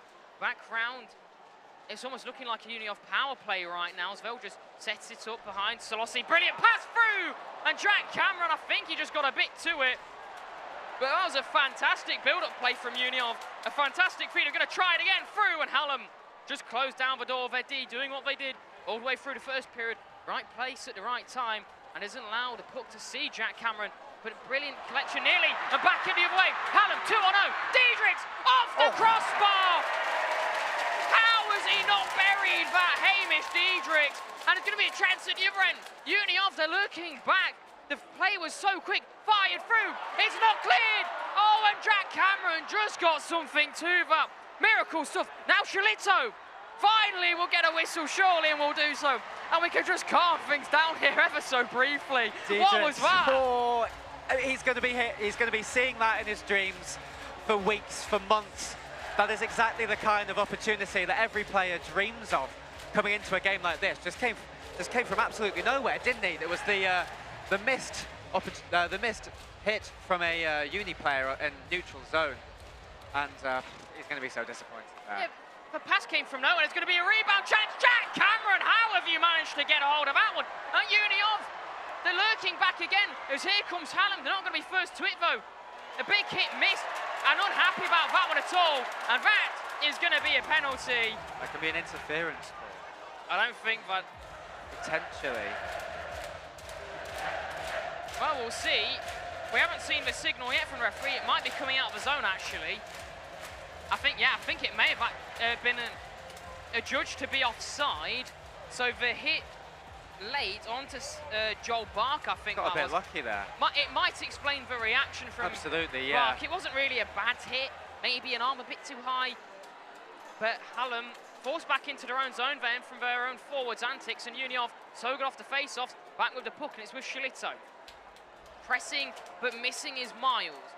Shilito just trying to outrace the puck, and he does so. He's so good at cutting through Shilito, and it's going to be a massive scrum. Still with Uniov, and a fantastic shot off the blocker. I think Dennison got one on his backhand, and Hallam trying to be a bit aggressive, closing down that point, shut down the space, get something like the hand with the 2-on-0, just get a deflection, and now the Hallam fans finally make a bit of noise. But Hallam getting a bit too aggressive defensively. It's opening up space. Through to Schlitter again. This time he's on his forehand, but no shooting lane for the man who played his junior hockey in Denmark. He'll cut through, and again, all the way, he's trying to do it. The distinctive red helmet, but Schlitter runs out of room. Back up to the point. They'll fan on that one. That's opened up more space, but straight into the glove of Jack Cameron. And I mean, again, we may just get a few afters as I don't like anyone breathing on Cameron. Yeah, well, you mentioned a few moments ago it looking a little bit like a power play for Uni, and I think a lot of that is they tend to have a player in residence at Gretzky's office. He's probably absolutely sick of the sight of them, Wayne Gretzky. Just having a man behind that goal, and it's almost trying to replicate when you pull the goalkeeper. Having an extra man is sort of the opposite of that, because Hallam really aren't trying to take up that space themselves, and that just means Uni tend to have a player free all the time. Yeah, the way I see it, it's a great power play technique. I call it a pivot, but a great technique to get a shot away there somehow from Uniov. As Hallam looks to be going on an odd man rush, that gets closed down, and again, Hallam are just going to have to clear the zone. Despite their dominant performance, they've done well to deke their way around there. They were nearly in a bit of trouble. They finally will clear the blue line. They've got bodies forward, going all the way here. Gosuki Watana, that's just going to nick off the pad of Hayden Oates, though. But the Thai international trying to go coast to coast. It's through, and again, Oates, it's loose, though, for the Sheffield Academy man. And Uniov breathe a sigh of relief as they're going to ice the puck, surely. I don't think there's ever been a better decision to ice the puck, ever. They were certainly on the ropes. But we said it a lot last year as well. Gosuki Watana, the stick play from that man to be able to get between the defenders. As well. It's unbelievable. Just to walk through like you own it. Absolutely. I mean, Thailand is not known for its hockey, but that man is certainly playing rather well. Himself, 10 points this season, 5 goals, 5 assists for the Bears, and that nearly tipped off Dietrichs again. He's well into the goals today. He's already got a goal and an assist, played a part in both, and he's through again, trying to deke it through the length, but he'll get shut down, and Uniov have men forward. Great stick off of Crota, but still pushing forward Uniov. They get a bit of luck on their side on the bounces, and there's going to be a tumble, and now space opens up for Hallam. It's a fantastic pass right into the back. Here comes Hallam trying to move 2-on-2, but Dietrichs can't find a pass, and the Uniov fans will know how dangerous Shilito is. Onside, Shilito all the way through. How have you buried that? Sebastian Shilito gives Uniov the lead again.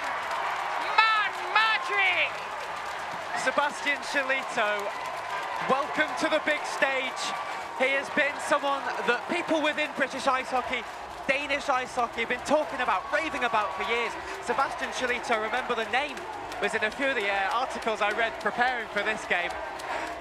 And Sebastian Shilito is certainly going to be remembered by the 8,000 strong crowd here at the Utility Arena. He went through one, he went through two. The third one knocked him off balance, stays on his backhand, feeds it through. Somehow he connected with enough to get it past Jack Cameron, and wow, that was magic, simply spectacular.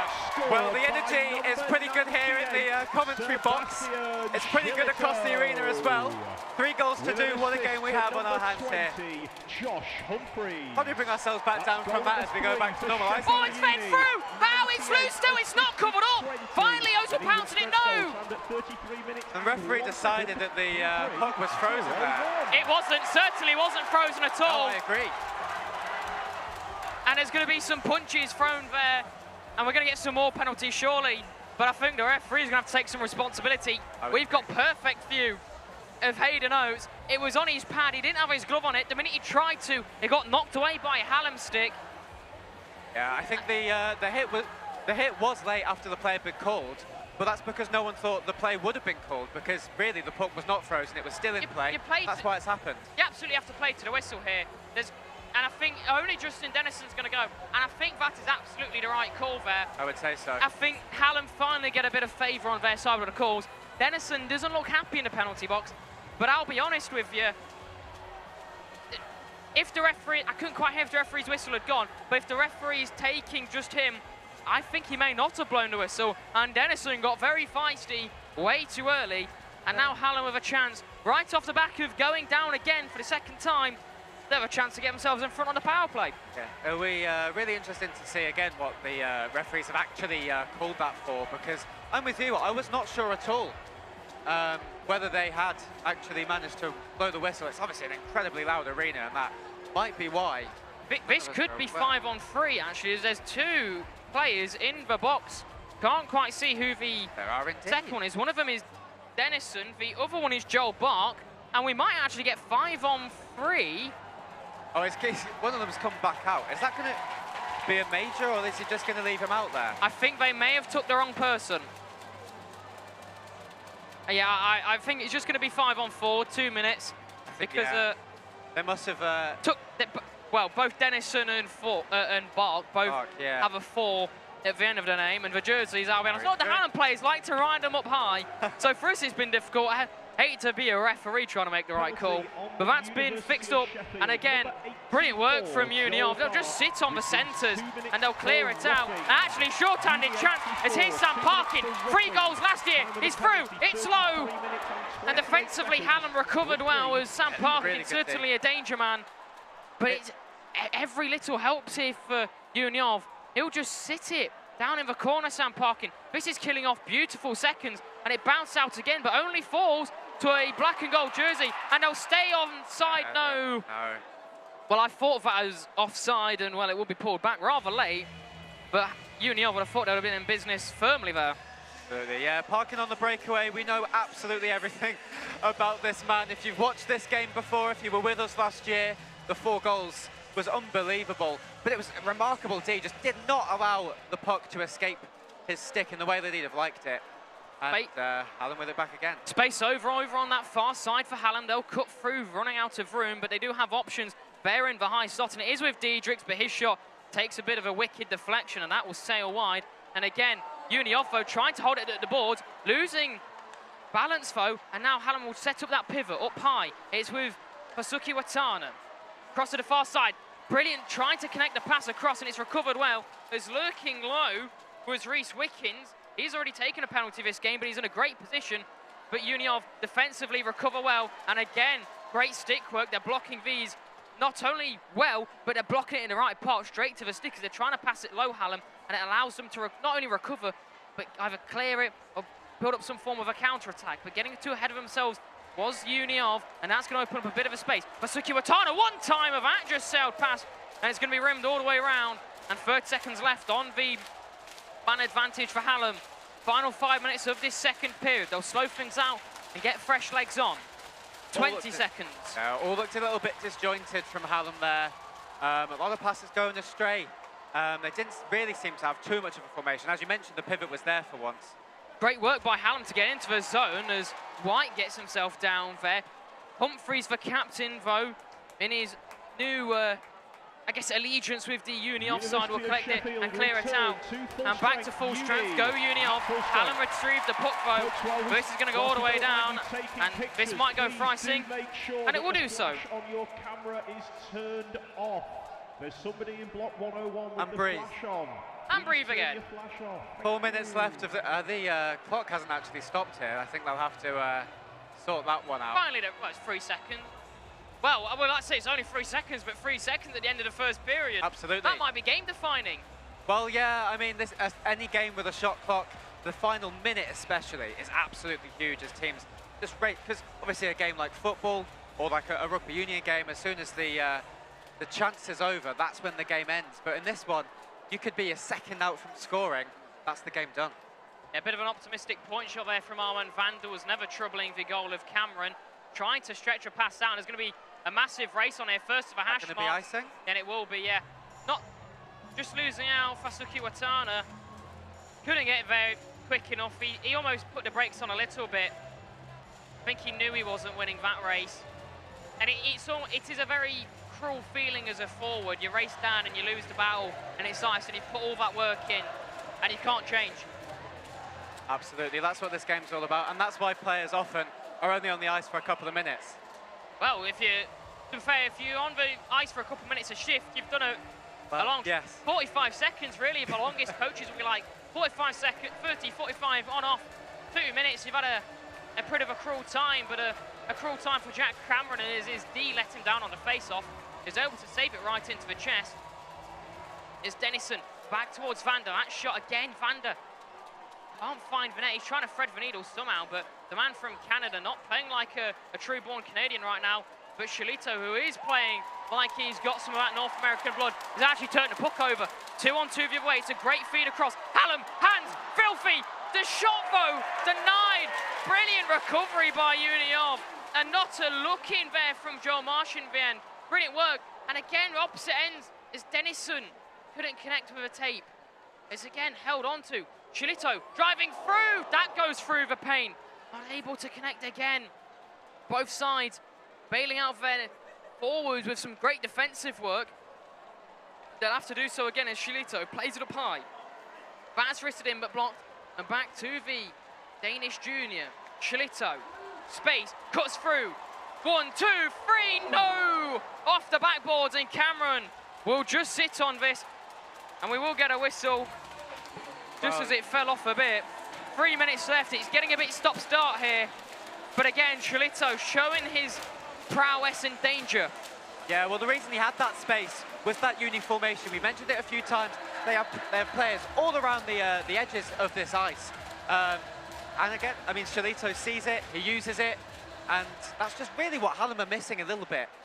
I don't know if you can, I don't know what they're seeing on the screen right now, but that are the Sheffield Steelers on the Jumbotron. I noticed Curtis Warburton and a few of them are in attendance here at their home arena. The Steelers playing the Elite League, currently second, and are in the title race. And a Grand Slam last year as well. Such an incredible team. Trying to get a Grand Slam finish right now was Fasuki Watana, but his shot dealt with comfortably by Hayden Oates. Almost ran out of room on his forehand, but the tight angle and almost trying to give himself a bit of a hand pass there was Josh Fall, but he ran out of room. And Hallam, it's been a familiar sight this period. Hallam in their own zone. They'll finally enter the Uniov, but I don't know whether trying to feed that. I think they was hoping that Diedrichs would drive the net, but he was long behind 2 black and gold jerseys. And there's a big hit right through the back. This time, Diedrichs trying to get a bit physical now. Hallam rising to the occasion in the final 2 minutes of the period. But Uniov will come back the other way. They've not got the bodies needed, but it's with Glaspie. He's trying to go all the way, but Hallam close him down. And Diedrichs for long arms. Close down and a big hit. And Diedrichs with some words after. Whew. And that wasn't Diedrichs who initiated that shot either. But 2-on-1 the other way, they can't get it onside though. Uniov, it was a fantastic pass. Diedrichs a bit too cocky, left himself and his side odd numbered at the back, but a bit of a slow play there from Uniov has brought Diedrichs back in. He'll receive a hit the other end, but the puck is loose, can't be kept in. And I think Diedrichs felt that one. I certainly think he did, and I think he'll feel it tonight, and I think he'll feel it tomorrow. Well, that will get a whistle. And I think, yeah, the ice for puck. I mean, I'm so lost in the hit from Diedrich, seen on the big screen again. Lovely hands. The hit from one of the uni off players comes in and Diedrich sits him down and has extra words for him after. But that was some shift there from the New Zealander. It certainly was, and I mean, that is why you've got to go into the hits as prepared as possible. And again, that's why we're saying with the goalie interference, that's why it's so dangerous, because if you go down like that, one time or another, it's going to hurt a lot. Saunders got closed down as he entered the zone, and now a 2-on-2 the way. Hallam strikes tight. It's a brilliant feed, but get your stick on the ice, James White. He had prime real estate on his forehand over on this near side. The pass connected well, but it just goes under his stick. And almost poor stuff there from James White at the end of the period. I mean, it really should be 3-3. Oh, it certainly should, and we've seen that a few times for Uni, just not being able to get their sticks down on the ice, whether it's a reflexes thing or just not quite knowing exactly where the hands on the stick were. Better pass out to the point. That took a deflection in the slot, but never troubled the net of Hayden Oates. Hallam still with it. Final 20 seconds of the period. Again the feed, but this time it's intercepted by one of the Uni off players. And on this long change, they'll finally get fresh legs and fresh forwards for Hallam. But as Hallam are on a change, the D played it down. It's going to be given up back towards Uniov, but it's not the greatest of clearances. And it's going to be stuck in the wheels. That's going to be all straight for the second period. The klaxon's going to go. Uniov love it. And for the first time this game tonight, a team goes into the break in the lead. Absolutely. It's Hallam 2, Uniov 3. I think we might have missed that, but there was actually a full-on shove. One of the Uni players on the Hallam players as they went to go back for this second break. I'm not sure what all that was about, but if anything says what an incredible game this has been in terms of physicality, that is exactly it. Exactly as we were at the end of the first period. Uniov up by 1, and I think we are going to cross back over to your punditry team, starting off with Amy Hammerslag. But if you are staying it's a dramatic period, I would say. Not high scoring, but what happened there? Can I just get your general thoughts so far? Yeah, I mean, going into the second period, I said I thought it'd calm down a bit. People have grown to the game, and we see a goalless period. Yeah, that didn't happen. We saw plenty, if not even more aggression. You know, I don't know where I'm watching. You know, Sheffield Varsity Ice Hockey or WWE here. You know, I'm loving it either way. It's really fun to watch. And we've seen plenty of goals as well. Some really good ones, some scrappy ones, but it's been really, really entertaining to watch. Yeah, I'd echo those thoughts. I think the start of the period went how I thought it would. Obviously, I said that I thought Union were going to get an early goal, and they did. But they weren't really able to then push on from that momentum because there were so many stoppages early on in that period, so many sin-bins, so many fouls, and neither side could take advantage of that. But neither side really just did anything in that period. It was just so scrappy. And I think tension sort of was starting to boil over at that point. Then obviously Hallam got the equaliser. Really nice goal for that one. I think that was a little bit too easy from a Uniov point of view. Not great. Diedrich's obviously capitalising. And then obviously Uniov retook the lead after a really great goal. I think it was a really mazy run through. And yeah, great finish at the end of it. But yeah, obviously I think a really exciting half. Yeah, obviously it is 3-2 to Uniov going into the final period. That first goal for Uniov, that early one, they had Hallam had Wickens in the sin bin. Do you think they took advantage of that? Is that better for a team if there's one Sheffield, play, please welcome on the side? Yeah, I think obviously, but that was the only time we actually saw any advantage count because for the rest of the period, neither side did anything. Obviously, a lot of the time, both of them had a player or two in the sin bin. But obviously, yeah, early on, Union made it count, and I think that's that momentum. They carried it on over from the last period. And yeah, a bit opportunistic, a bit scrappy, but a good finish at the end from Josh Full. Realistically, you know, at the start of this period, everything was falling for Josh Full. He was in the centre of everything, you know. Got one at the end of the first period, right at the death, and he continued that momentum going into the second. Got an early goal, straight to the sin bin after. You know, it was an eventful time for him. Really ran the high of that equaliser to begin with. Lloyd, have we got a new Mr. Varsity for Uniov side? Because I think there's a standout player so far, and it's not Sam Parkin. Yeah, no, I mentioned him to begin with, Sebastian Shillito. He's been really strong. Obviously, that goal was beautiful. We've talked about maybe some of the goals have been easy, a bit weaker. Not that one. Nothing you can do about pure talent like that. Weaving between the Hallam defence, around the keeper, slotted it into an empty goal. I mean, it takes talent to do that. And I told you he was going to be good. I didn't realise he was going to be that good. I think it was actually he took, I think, some influence from my player, Patrick Witana, just moments earlier. That amazing run. I thought I was watching Lionel Messi. He went through the whole uni of defence, couldn't quite get the finish on, but I think he really stepped up in that second period. We hadn't seen much of him in the first period. A little bit of, I was thinking maybe he's having a bit of a repeat performance from last year, but he really stepped in that second period, and I think his class was starting to come to the fore. Yeah, and so you'll be able to hear some raucous crowds behind us. It is actually, just put into context, it is the officer shootout. Not missing any action. I'm not too sure who's winning. I'm sure you've probably got a better idea. You don't have your back to it at the moment. But the crowd seems to be loving it. Oh, just missed. Oh, yeah, I think Uniov are probably losing. I think it's the two officers that are constantly at half times and big events, like the sport, and Uniov never wins. Well, let's move on. Let's talk about Hallam for a bit. Of course, equalised, quite a simple goal by Diedrichs. Then almost got a third goal, but actually hit the crossbar. Can you talk a bit about Diedrichs for Hallam? Yeah, he had, I think, a real standout performance in that second period. I think the goal, as I said before, it was a little bit too easy from a Uniov point of view, but it was a good opportunistic finish from him. And then when he was in on goal, you thought he was going to get his second of the game, but it was a good effort. He beat the keeper, but obviously couldn't beat the post as well. I think he's come to the fore as well. I think him and Patrick Witana have been the two standouts for Hallam. We mentioned that Hallam were actually trying to take advantage of the counter-attack. We didn't see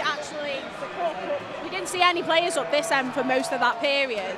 Trin, that was a team talk, that was a tactic that they were trying, because Uniov, you can tell they've got that slight more skill, that experience. I don't think it's a choice from Hallam. I think it's just because of the Uniov's pressure and pushing them so far into their own half. I think they're having to play on the counter. I don't think they've got any choice. They haven't really been able to take, hold of the puck, any sort of possession for any extended period of time. It's been very scrappy. So I think maybe it's a mix of being forced into it, but also I think it's been their best route going forward. Of course, and then obviously to make it 3-2, a beautiful solo goal by Sebastian Solito. Yeah. And of course, can we see him, I guess, because it's still tight, it's 3-2. Is he going to be the man to take Uniov just that extra in the final period? When you've got a talented player like that, he's gonna make waves at any point during the game. We saw it. You mentioned going into the game during that first period, come alive in the second. I wouldn't count it out. Both teams have got a wealth of talent. I think they've got players who can change the games. One of the things that I was picking up on during this period was the short talent when people were just dribbling on the puck.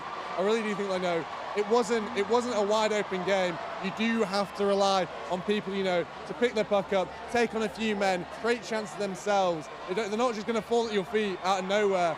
So, I think both teams, not just with Sebastian Solito, I think both teams have players who can, execute some brilliance going into the final period to turn this around. Yeah. So, from what I've gathered there is it's currently 3-2. Uniov are probably the team on top, but Hallam are providing that pressure. Going into this little break, what are both team captains saying to each other? What is going on in that dressing room for Hallam? I think from Hallam's point of view, it's just maybe gain a little bit more composure. Obviously, there's been a lot of scraps, and I think that maybe sometimes that's a way to maybe try and get yourself into the game, have a fight. But I don't think it's really been working for Hallam in that period. I think they just need to try and just take a little bit more time. As Lloyd said, maybe go on a dribble or two. They haven't really had that. Obviously, they had the one with Patrick Witana, but other than that, no real players taking it by the scruff of the neck. I think that it will be quite a big motivational team talk. I think it will be, this is your chance. And as I said before, you don't want to be the Hallam side that loses to Uniov. You don't want to be the second Hallam side to lose. So I think that will be a lot of the team talk. And what about Uniov? What are they going to be coming out here doing next final period? It's more of the same. They'll be happy going into that final period winning. But again, two years in a row of proving it. Just because you're one up in that final period doesn't mean you're home and dry. Uniov put on so much pressure in the final period last year. They'll know it themselves. They've been on the flip side of it. When you're chasing that lead in front of so many people, all it's doing is giving you extra motivation. For Hallam, I would say keeping this aggressive mindset isn't going to help them this time. They need to, maybe calm down, get control of it, find passes, find shots, rather than, picking fights, getting people in the sin bin. You don't want to make yourself vulnerable when you've only got 4 players on the pitch. So yeah, going into it, Uniov, I'm sure they're saying much the same. I don't think they're safe. There's still a lot to play for. 20 minutes is a long time. Especially, they'll be so motivated going into this final 20. Just, one last push, especially for the players who aren't going to be here again next year. They'll be ready for it. Yeah, it has so much meaning to it if it's your final varsity. If you had to predict what's going to happen in the final period, what would you say? So obviously pre-game and even in that first period, I said that I thought that Hallam would come back. I still think they are going to come back, but I think they're going to push it into that extra period. And I think we're going to go all the way to penalties. And I mean, I've always established I am useless at predicting anything. I've got everything wrong so far, so whatever I say, I'd say probably flip it round. That's probably what's going to happen. If I had to say something, maybe a couple Hallam goals, and they see the eventual winners. yeah, well, we'll delve into a bit more of our predictions in a few minutes' time, but we're just going for a little break, and we'll see you in a minute.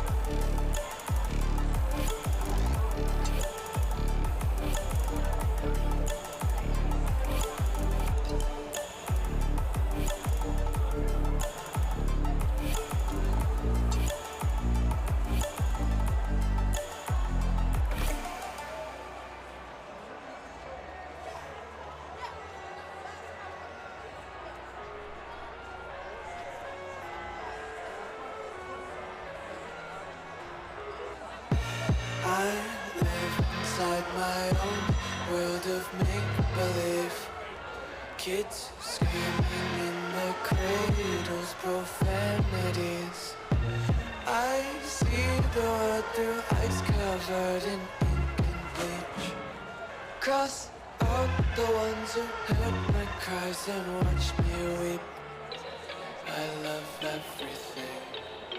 Fire spreading all around my room.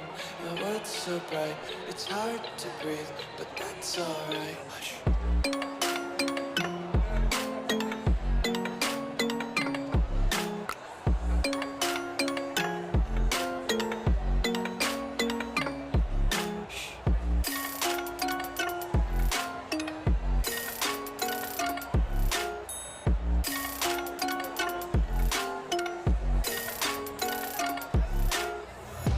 Take my eyes open to force reality.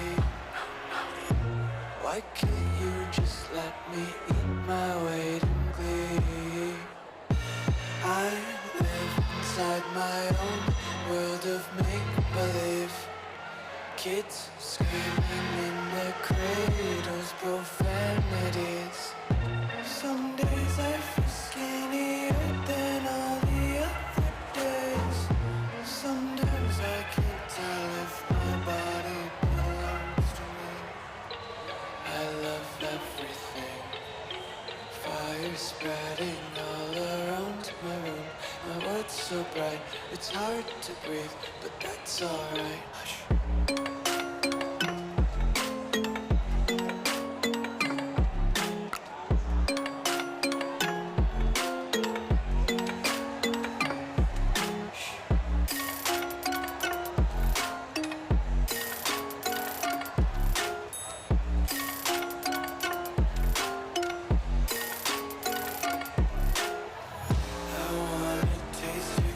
Hold your breath and feel the tension. Devils hide behind redemption. Honesty is a one-way gate to hell. I wanna taste consumption. Breathe faster to waste oxygen. Hear the children sing aloud. It seems like till the wick burns out.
waste what's left.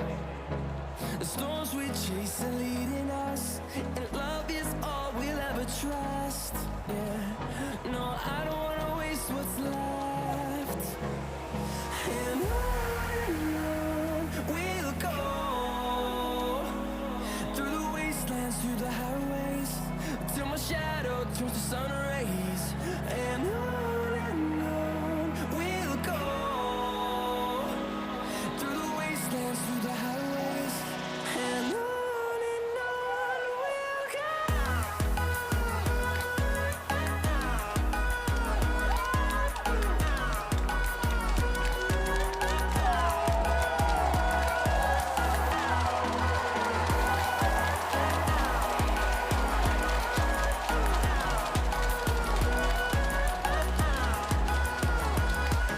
Back, the players are re-entering the ring in what promises to be a really, really exciting final period. Who will win? Let's find out. The score is currently 3-2 to Uni of Sheffield.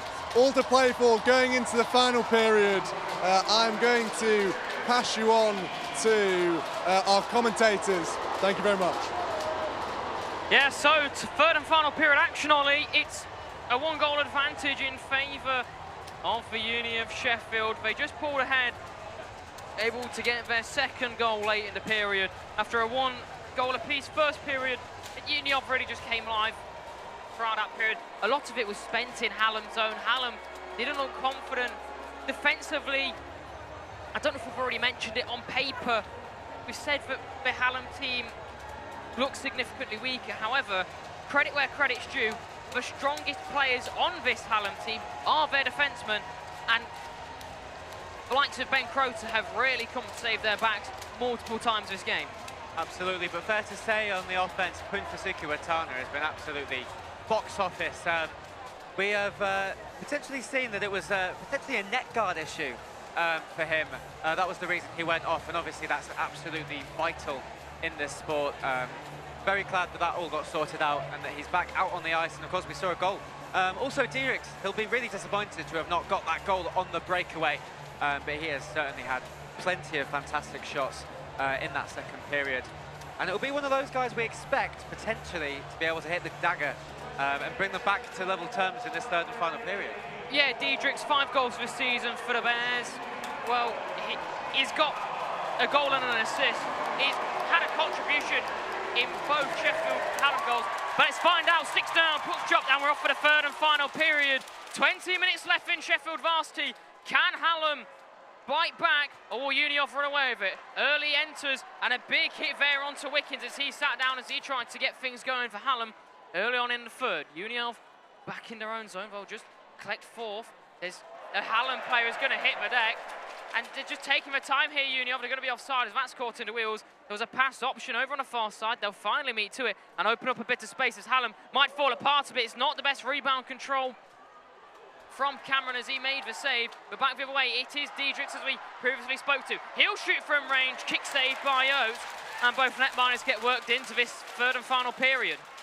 Really surprised that wasn't called for offside a moment ago from Uni, but if they have managed to get the timing off, they've done very, very well, because it looked like there was no chance they'd be able to get back on. Still have an opportunity, but of course, nothing came of it.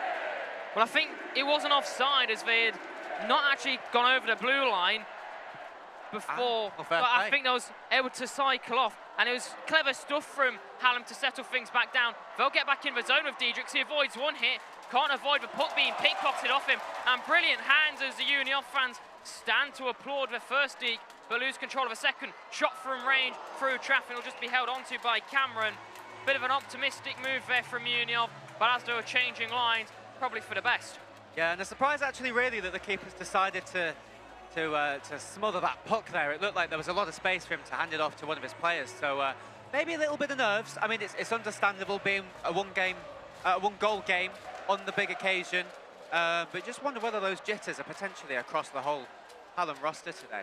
It may also be just try and get Unioff changing, get the Hallam lines changing. As here's Shalito back on it, he's trying to find some space, almost selfishly. He knows he can tear apart this Hallam defense, and he has done a bit. He's pulled the wingers apart, opened up a bit of space, but just a miscontrol there from Dennison down low. And Hallam can just settle things down again as Miles gets pulled apart now. And it's almost looking like a PK. 4 will take a shot in, the rebound's loose, back door's there. Oh,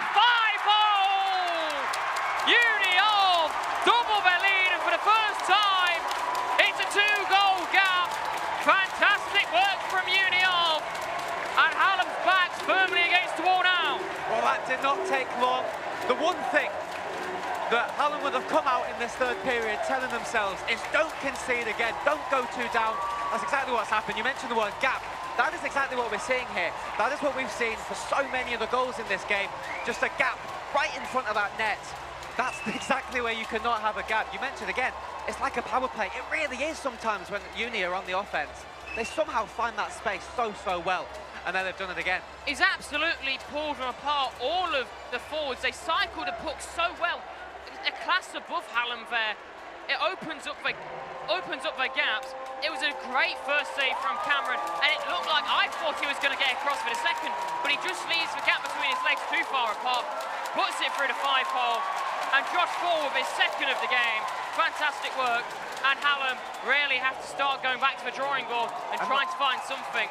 As the way Uni have been playing, it's not hard to find 2 goals, but when it's back against you, there's going to be a chance that they're going to stack over onto Hayden Oates. Well, that's supposed to get up, and he's now holding. There's going to be a penalty here, and getting a few answers afterwards. That's shot after the whistle. There's the play still actually going on. It looked like the referee called it. And it looked like the players thought there was a penalty. I'm bemused there. How is that not a holding call against someone? And Union not happy about that at all, as you can hear the chant. And we'll still play on. Great stick check from Hallam to keep it in play. As I'm rather bemused there, Ollie. I am as well. It looked pretty clear-cut. The puck was gone. And I think that's why the players stopped. They just thought there's no way that that anything wasn't going to be called there. For a bit of fairness sake, it looked like Hayden Oates actually was holding the stick, so maybe the referee was going... So maybe the referee's thinking, you know, if the goalie's going to hold a stick, that's his fault, we'll leave the goal wide open. So perhaps fair thinking there, but someone was holding someone there. I think that's a missed call, and we'll play on. 17 minutes remain in the game, and that's just a bit of a missed slapshot there from Masuki Watana. He'll just play it across, but no one's there over on this far side. So certainly hit them, can't he? Yeah, it's back with a black and gold jersey, and they'll look to move 3-on-3 as they both have options. Gain the zone with a little chip, but closed down there by Holly Neenan. And then they'll cross over each other with Oliver Keeling. Back out, and we're getting moving with Jacob Sheehan, his first mention of this game. Him a former Milton Keynes junior. Quite a few of them in the rosters today. It's Milton Keynes and Peterborough that we're kind of seeing in terms of the youth setup, so a real testament to those. Yeah, Union certainly enjoying this, and there's a bit of space as well. Almost gifted the shot there to Ollie Holburns, a former Haringey junior. He's one of the few players that actually plays on the Bears C team. So his first look at check-in hockey. A brief 2-on-1 chance there from Ham, just goes awry as the puck just out races them, so they'll get fresh legs on. But as they circle back on side, and there's a bit of space opening up now. Hallam just drafted to the far side. The shot just gets taken down there. But great work from Matt Ryan again to open up space in towards the zone and almost create a chance out of nothing. Back down at the corner for Union. It's going to be raced on, and Luke Reed is not going to be able to keep in over the blue line, so it's back in Hallam territory, and they tried to stretch the pass out, but this isn't going to go for icing. It took a deflection, bit to ahead of Urbaniak though, and now Union back the other way, tangled over each other. They're going to have to sort of overlap, and they'll do so. Fall looking for the hat-trick. Back now with Saunders, back round the goal again. Fall just putting on the brakes. It's now again good save there by Cameron, and Fall just taking his time. He knows the Hallam defense is going to fall apart at some point. There we go, we're able to get the pun in there. You've been waiting for that one.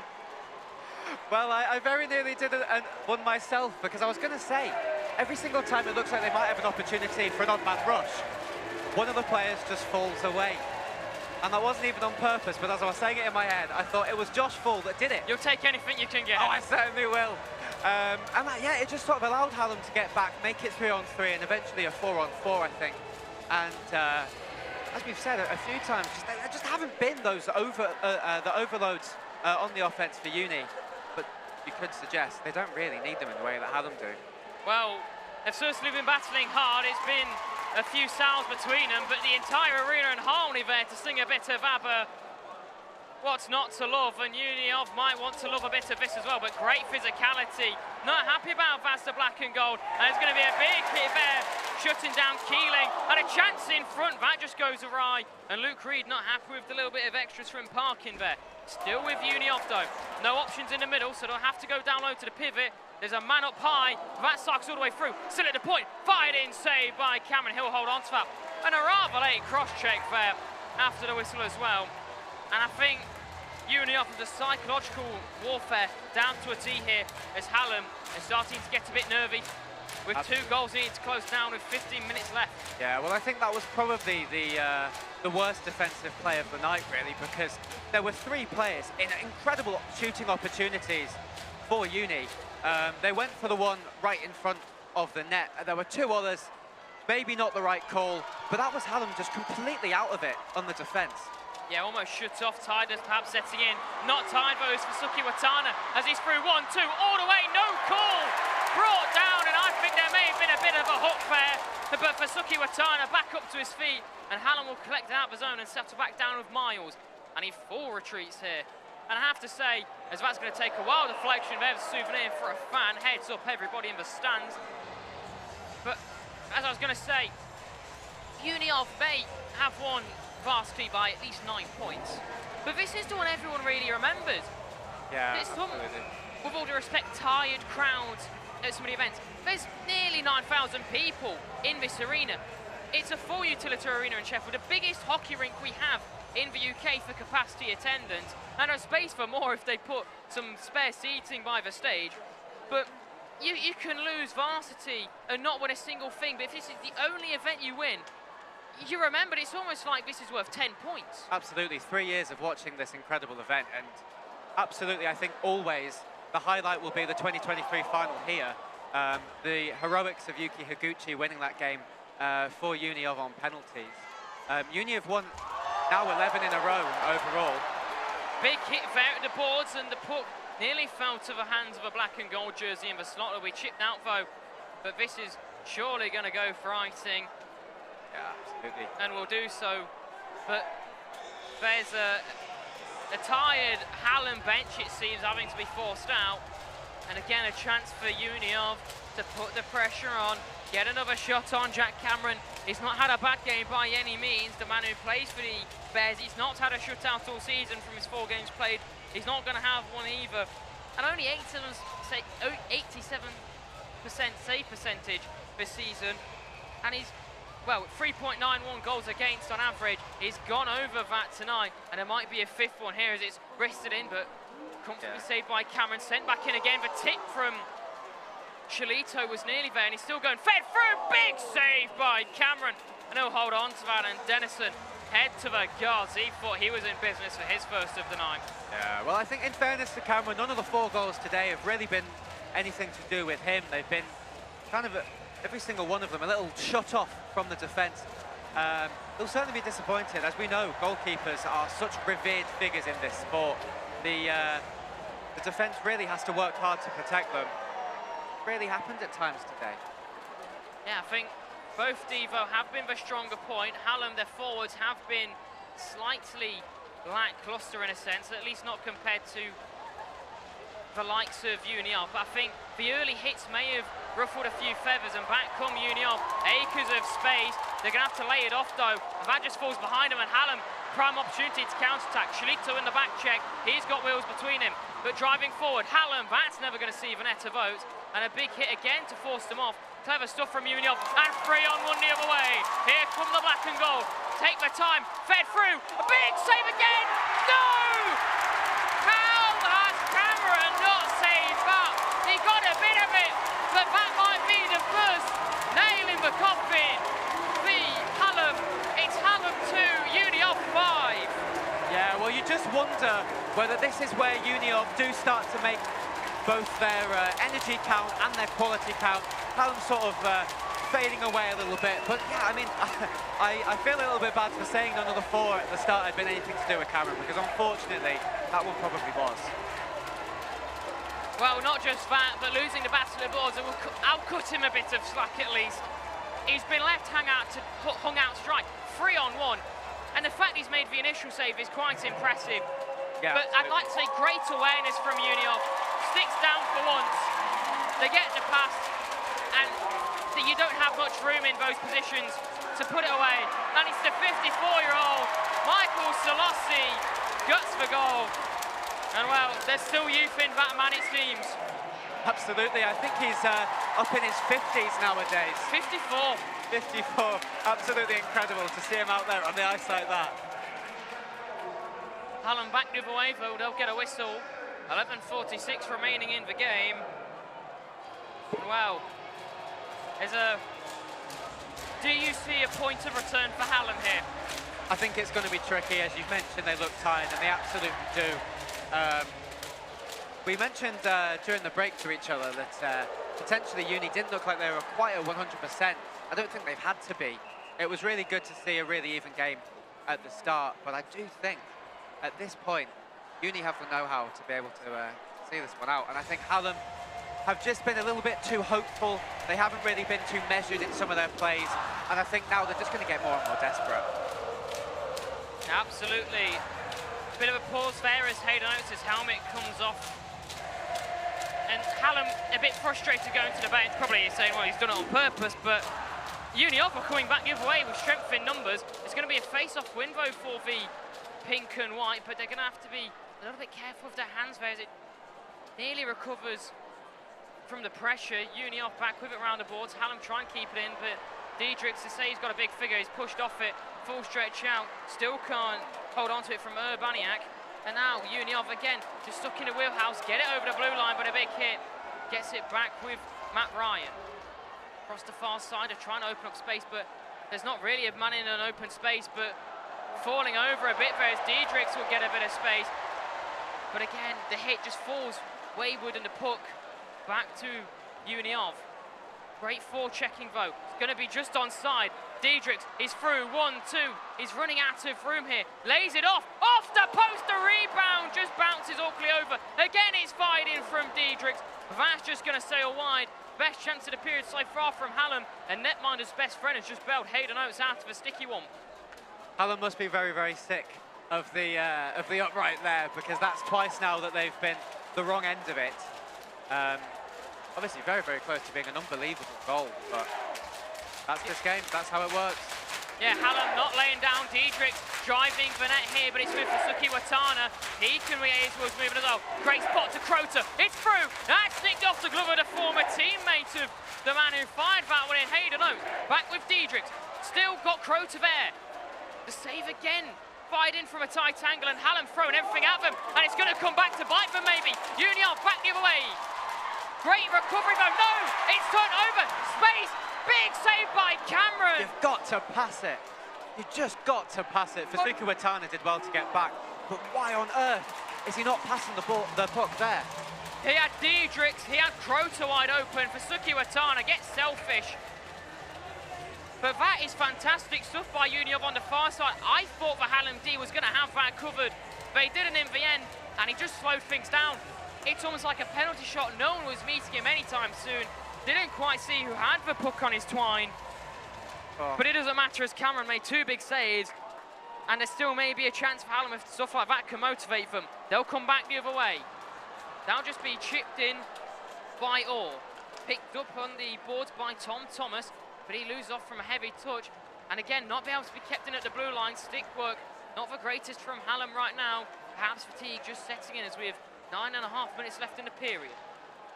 Reed will just play off the boards towards Thomas. But again, that's only going to find the Union of Captain Humphreys. Back down with Reed behind his own trapezoid. The forecheck there isn't to much greatness from 4. And Reed with a great pass, and now Hallam trying to make headwork all the way through, but again, great defensive work from Union. Shuts down for Hallam forwards and back the other way. Full for a hat-trick.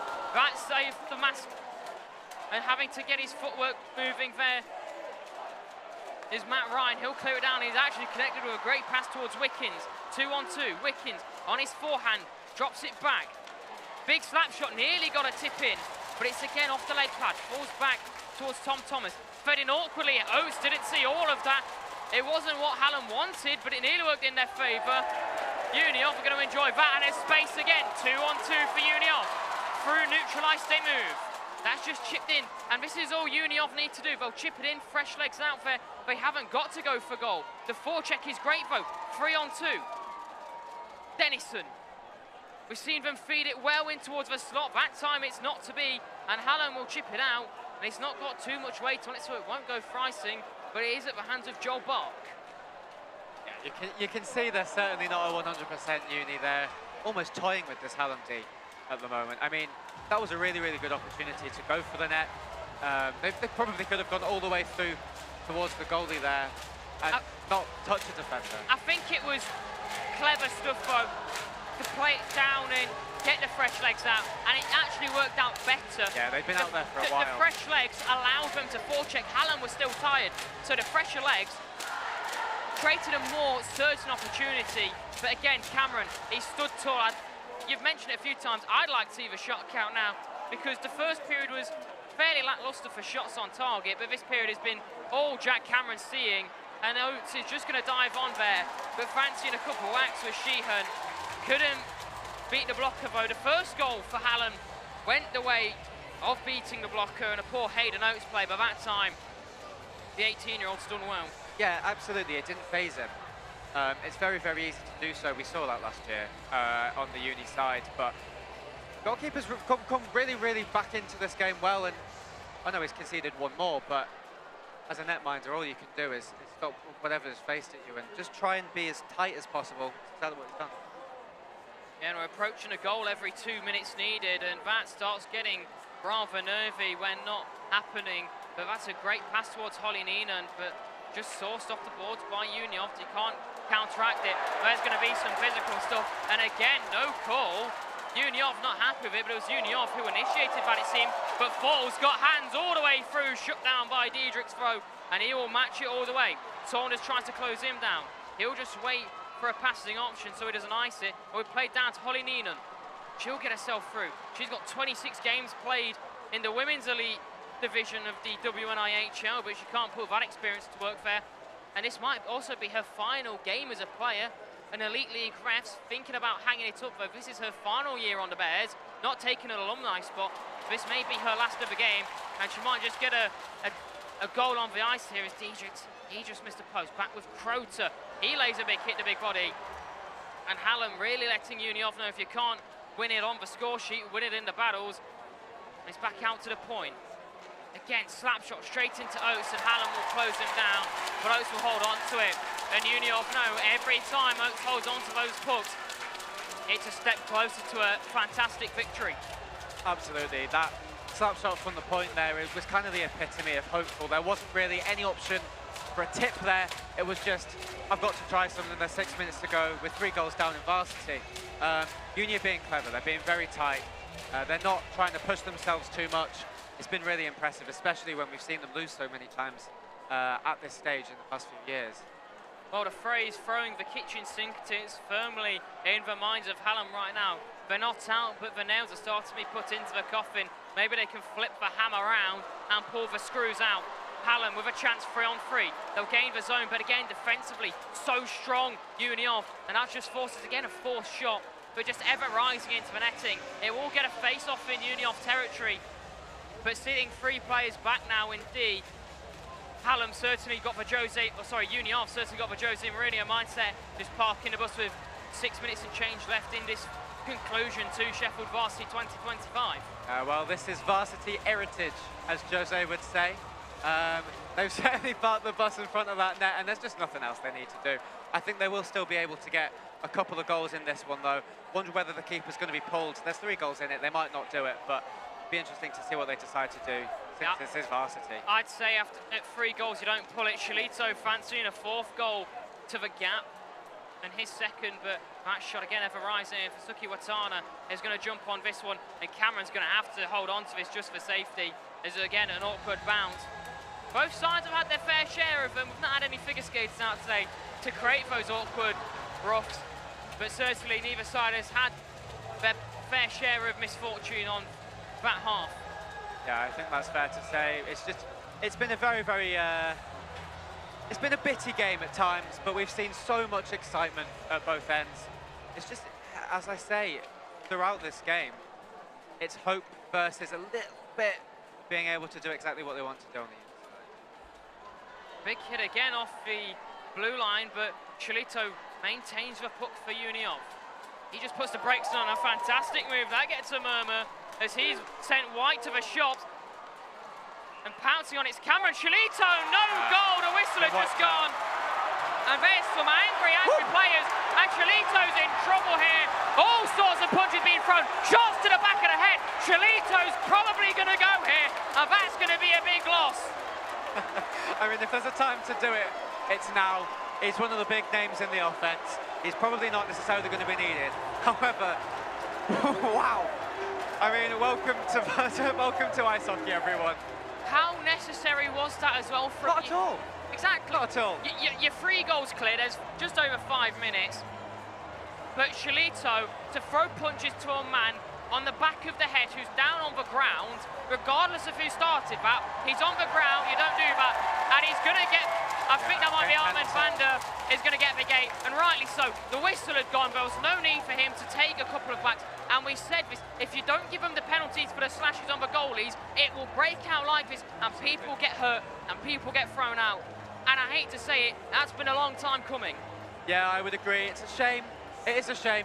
As much as we love to see a little bit of a rough and tumble, it just seems a little bit unnecessary, defenceless, doing that. Quite rightly, that's the game penalty. Although, to be fair, it looked like there was an attempt at a punch to the head from Lewis Miles, the back of the head. I think he's very lucky. I think he's quite lucky that the officials missed that. But absolutely, it's the right decision for the Union man to go. Yeah. We'll see who's in the penalty box. I don't think it was a red helmet who went down, but certainly Cholito throwing hits to the back of the head, and there was multiple to the back of the head. That Hallam player, I don't know if we've seen a Hallam player go down the tunnel, but again, blindsiding someone like that. I think the one-on-one was fairly fair, but whoever the Hallam player was that came in. Yeah, I think it was the assistant Lewis Miles. Especially when the player was skating away from him. I don't know where it came from. Yeah, just blindsided him. I mean, let the two go at it if you want. Again, I get you're frustrated, but it is a very silly thing to do. Certainly is. We'll see how much that changes the game with this final 5 minutes-ish. But if it is only a Union player that's gone down the tunnel, that should be a 5-minute major. So Hallam may spend all but 21 seconds of this game on the power play. We'll yet for confirmation, but I understand Hallam instigating in a sense, as they're going to be frustrated. It will set in.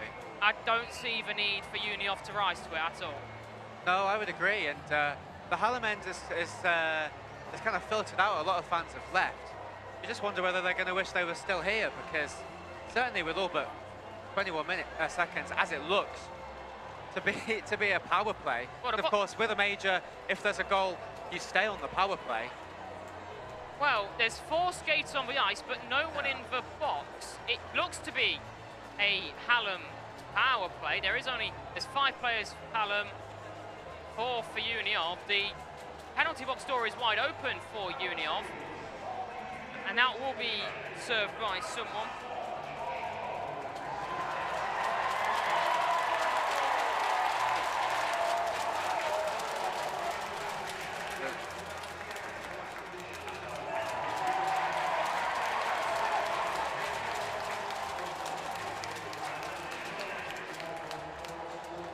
Well, I think unsportsmanlike conduct is right. Well, so Josh Fall's been given a 10 minutes, so he'll be out for the game. Lewis Miles has been given a 10-minute misconduct, so he'll be out of the game for the rest of it. Cholito has been thrown out. As I said, he probably should be. It's going to be either 2 misconducts, 1 for fighting, 1 for unsportsmanlike conduct. And I think the unsportsmanlike conduct is for the hits to the head on the floor. Yeah, I would agree. I would certainly agree. I love a good hockey fight. Who doesn't? The hits to the back of the head on a man who's down on the ground is unacceptable. it's not allowed in boxing, it's not allowed in MMA, so why would we allow it in ice hockey? I don't know. But it will be a 5-minute penalty then for all but the rest of the game for Hallam. And there's a hit to the head as well on the deck. And we're going to get a whistle here. No penalty coming up.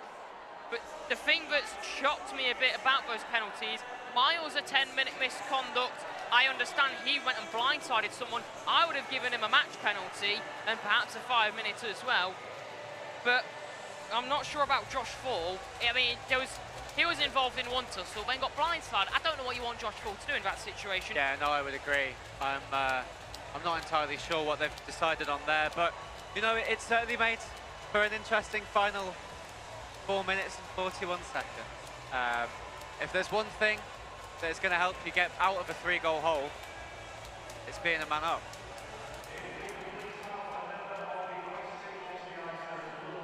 Blood on the ice.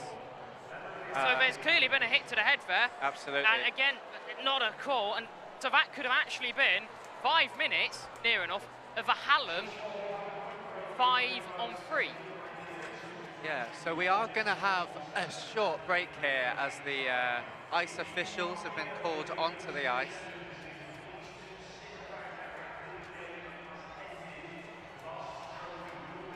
There's confirmation within this arena that the Varsity Trophy is going to be handed to Union for the overall Varsity victory, as we mentioned.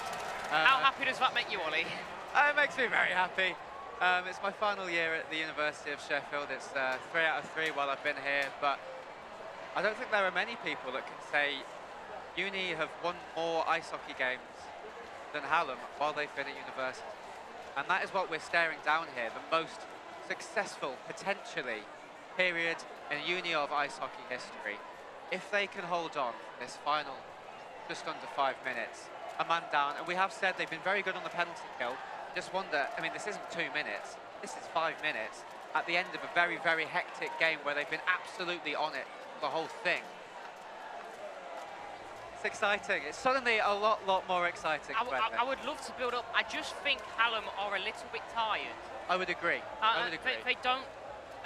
They've almost succumbed to their fate, which, in a situation like this, you absolutely can. In 4 minutes 20, 5-on-4, you can put a few on. I mean, you're a player in this position. How much of a boost would this give you? Because you know you have something. You've had a long time without having anything. Now you've got something to work with. If you got one very early on, you start thinking I mean, if they scored in the first 30 seconds as a player, you're thinking this might be on it. Like miracles can happen in any sport, especially hockey. You'll be going. You've still got 4.5 minutes for this, and then you start feeling a bit more pumped up. All it takes is one goal to boost your confidence a bit, because that goal, it fires you up. There's a certain confidence it gives you. Even if you're 10 goals down, you score one, you'll have a period of 5 minutes where you're on cloud 9. Yeah, and we saw that with Hallam with their goal in the first period as well. Yeah, it did. I mean, I think it almost seems like Hallam have been running a bit on just highs, and despite the issue being right down in the Uni-Off zone, the face-offs coming down to the Hallam zone. There's still a bit of noise for Hallam. Shot right off the face-off, and here comes Diedrich. He's lurking in the back, all by himself. Diedrich tripped down, no call. Well, that is you're a Uni-Off man. You've got a little bit of bias, but surely that should be 5-on-3. Yeah, I would agree, especially on the breakaway. I mean, you can understand why you're scared to stick forget it that. I'll interrupt you. I'll take it back. I've just seen the replay on the big screen of the better view. In all fairness, we are practically looking at the Hallam zone. Diedrich's lost an edge there, and it just looks like whichever back-checking D-man that was swiped across him, took his legs out. I was wrong. Hands in the air, I was wrong there. I need to go to spectators. That. I can absolutely respect that as the Hallam representative here today. But yeah, you just wonder how important that would have been. If that hits the back of the net, exactly as you said, it's the early goal. Well, this could be important, but it's not going to hit the back of the net. Despite getting 3 goals and an assist last year, Sam Parkin currently goalless. That shot again, just ever rising. It's back with Diedrich. I'm surprised they've not given Hamish more ice time either. He's certainly been a playmaker. He's created the most opportunities. He's got a goal, got an assist, and he's looked the most likely. There goes the net. And yeah, no, I would agree. He's certainly been the man that I think has been making the Uniov defence. It's been very rare, but he's been able to make the defence a little bit scared on occasion. yeah, Fasuki Watana not happy about that as the net comes off down in the Uniov zone. We'll get a face-off. Uniov not able to change after a fairly decently sized shift. 3:47 remaining in the game. And I don't want to start writing Hallam's obituary too soon. I know what hockey can do, but this power play, the first minute and a half, hasn't looked anything of note except of Hamish Diedrichs. I'd keep him out for the rest of the game. Hallam with the puck, trying to feed it well. It is through to Reed. That will just sail wide, and trying to pounce on the loose one was James White. Hayden Oates hadn't quite got across to it. Out-muscled at the boards is Josh Barras. Assistants coming in, but Uniov do get it and will just send it down for length for the ice. Yeah, it's a smart play, and they know how to do this. We've said a couple of times, they've got the know-how, this side. Been expertly coached, I would say, by Michael Shalossi, and that is exactly what any side needs. In a situation like this, I mean, they're already almost halfway through this well, shorthanded for them. And they haven't really looked scared at all. Haven't really looked on the ropes. No, tried to feed through there. The pass was actually on track to do well, but a D-man there from Uniov just slows it down. 2.5 minutes remain, so we're halfway through the major penalty, and a bit of a mishandle. That should be offside, and it will be pulled back. A little bit of heads down stuff from Uniov. And now a few Uniov fans actually vacating as well, it seems. What are they doing? Getting a hot dog. They're bringing me some food. They're bringing us some food. We've put a... I know it's not easy to get the tram back from the arena stop after a varsity game, but come on. 2 more minutes of incredible action we've got coming up here. Absolutely, and a pass like that's not the greatest, but Fasuki Watana has some wheels on him. The try line up here, it's not to be. The Thai athlete goes all the way around, back up to the point. It's with Matt Ryan, back down to Fasuki Watana. Ryan will just cycle round, and fanning on it is the Thai man, and now a one-on-one. Slowed down a bit, and... Not on the same wavelength there. Absolutely not, a cheap giveaway by all things considered. Back the other way come Hallam, the shot will just sail wide of Oates' net, and putting on the brakes briefly as we enter the final 2 minutes. Uniov set it down, and this penalty kill practically sums up how Uniov have played. Oh, it's been excellent. It really has. The special teams are huge in ice hockey. I think they've probably gone through quite a lot of players within this almost 4 minutes. But every single one of them knows what they're doing. Great move there by Hallam all the way through. Is it brilliantly done by Hayden Oates? And there's going to be a tripping call coming up here, though. And I think Hayden Oates, he got himself a goal in the twos game on Monday night. He's got himself a penalty tonight. And we are going to get 1 minute and 10 of 5-on-3 action. Is that Will Shalossi serving it? It is. No, I don't believe so. It looks like Ollie Holburns. Yep, that's not a 24. 81, Ollie Holburns will... I wasn't even close. No, he was not. But it's, again, great work there by Matt Ryan. He's a goal, only 1 goal, as Hallam will call a timeout. Matt Ryan's only got 1 goal this university season, 10 assists, nearly got himself a goal at varsity. He cut through fantastically, and it looked like he'd beaten Oates. Oates quite literally beats him, though, sends him to the deck. And Hallam have to make the most now of this 5-on-3. They'll have 1.5 minutes left. A goal every 30 seconds. Is it possible? Well, I don't want to say no, because I want to have another box office finish like we saw 2 years ago, but I think maybe no. They're going to have to be quick with it, and they've got some wheels on them. I see Fasuki Watana's out there, Matt Ryan, Hamish Diedrichs, Ben Croter. They're probably the best 4. I'm not so sure about Reese Wickens. He's been a little quiet today. But again, those 4 plus Wickens have probably been the best Hallam players. But they can't keep it in the zone off the face-off, so Matt Ryan will have to set this in. Confirmation of penalty is to Hayden Oates for netminder. That's with Fasuki Watana over on the far side. He'll risk that in low. That will sail wide. A notice for his back turn. Never do that to the netminder, but he doesn't get punished. Ryan will turn and shoot. But again, ever rising, but never troubling Hayden in between the pipes for Uniov. Source to Ryan again. He'll fake the shot for Fasuki Watana. One time, a save. It's loose. Ryan's going to have to shoot quickly here. Won't do so. Back to Fasuki Watana. Save by Oates again. And the Thai athlete unable to buy a goal. 52 seconds. Fasuki Watana fed through off the goal line. How has Hayden Oates not had that put past him? And that clearance might be what does it for the University of Sheffield. Well, we've said all game that their 5-on-4 play has been very, very good. They're short-handed by 2 here, and it's also been pretty good, to be fair. They don't look troubled at all. They've been ever so smart, and Uni are eating it up. The Hallam zone is practically empty. Back to 4 skaters for Uni off. There's 15 seconds left. We're just going to count it down now. It's with Matt Ryan. He's forechecked aggressively. The pass is slow. Hallam defeated. Diedrichs doesn't have one more chance. You love it, Ollie Mitchell. I'm not a fan, but the klaxon goes. And Union victorious here at the Utilita. They win Varsity 2025. They regain the ice hockey varsity and the mini-series of ice hockey. What can we say? I thought they would win. It was closer than I thought. But University of Sheffield take it away. It's Hallam 2, Union 5. It's unbelievable. I mean, this is the event in university sport across the country. There is barely anything that can say it's anything like this. The University of Sheffield, just as they did 2 years ago, take the victory at the Utilita Arena. And we must say, they came into it as favourites. They've done it. I must say, I'm feeling quite emotional. It's been 3 years of absolute...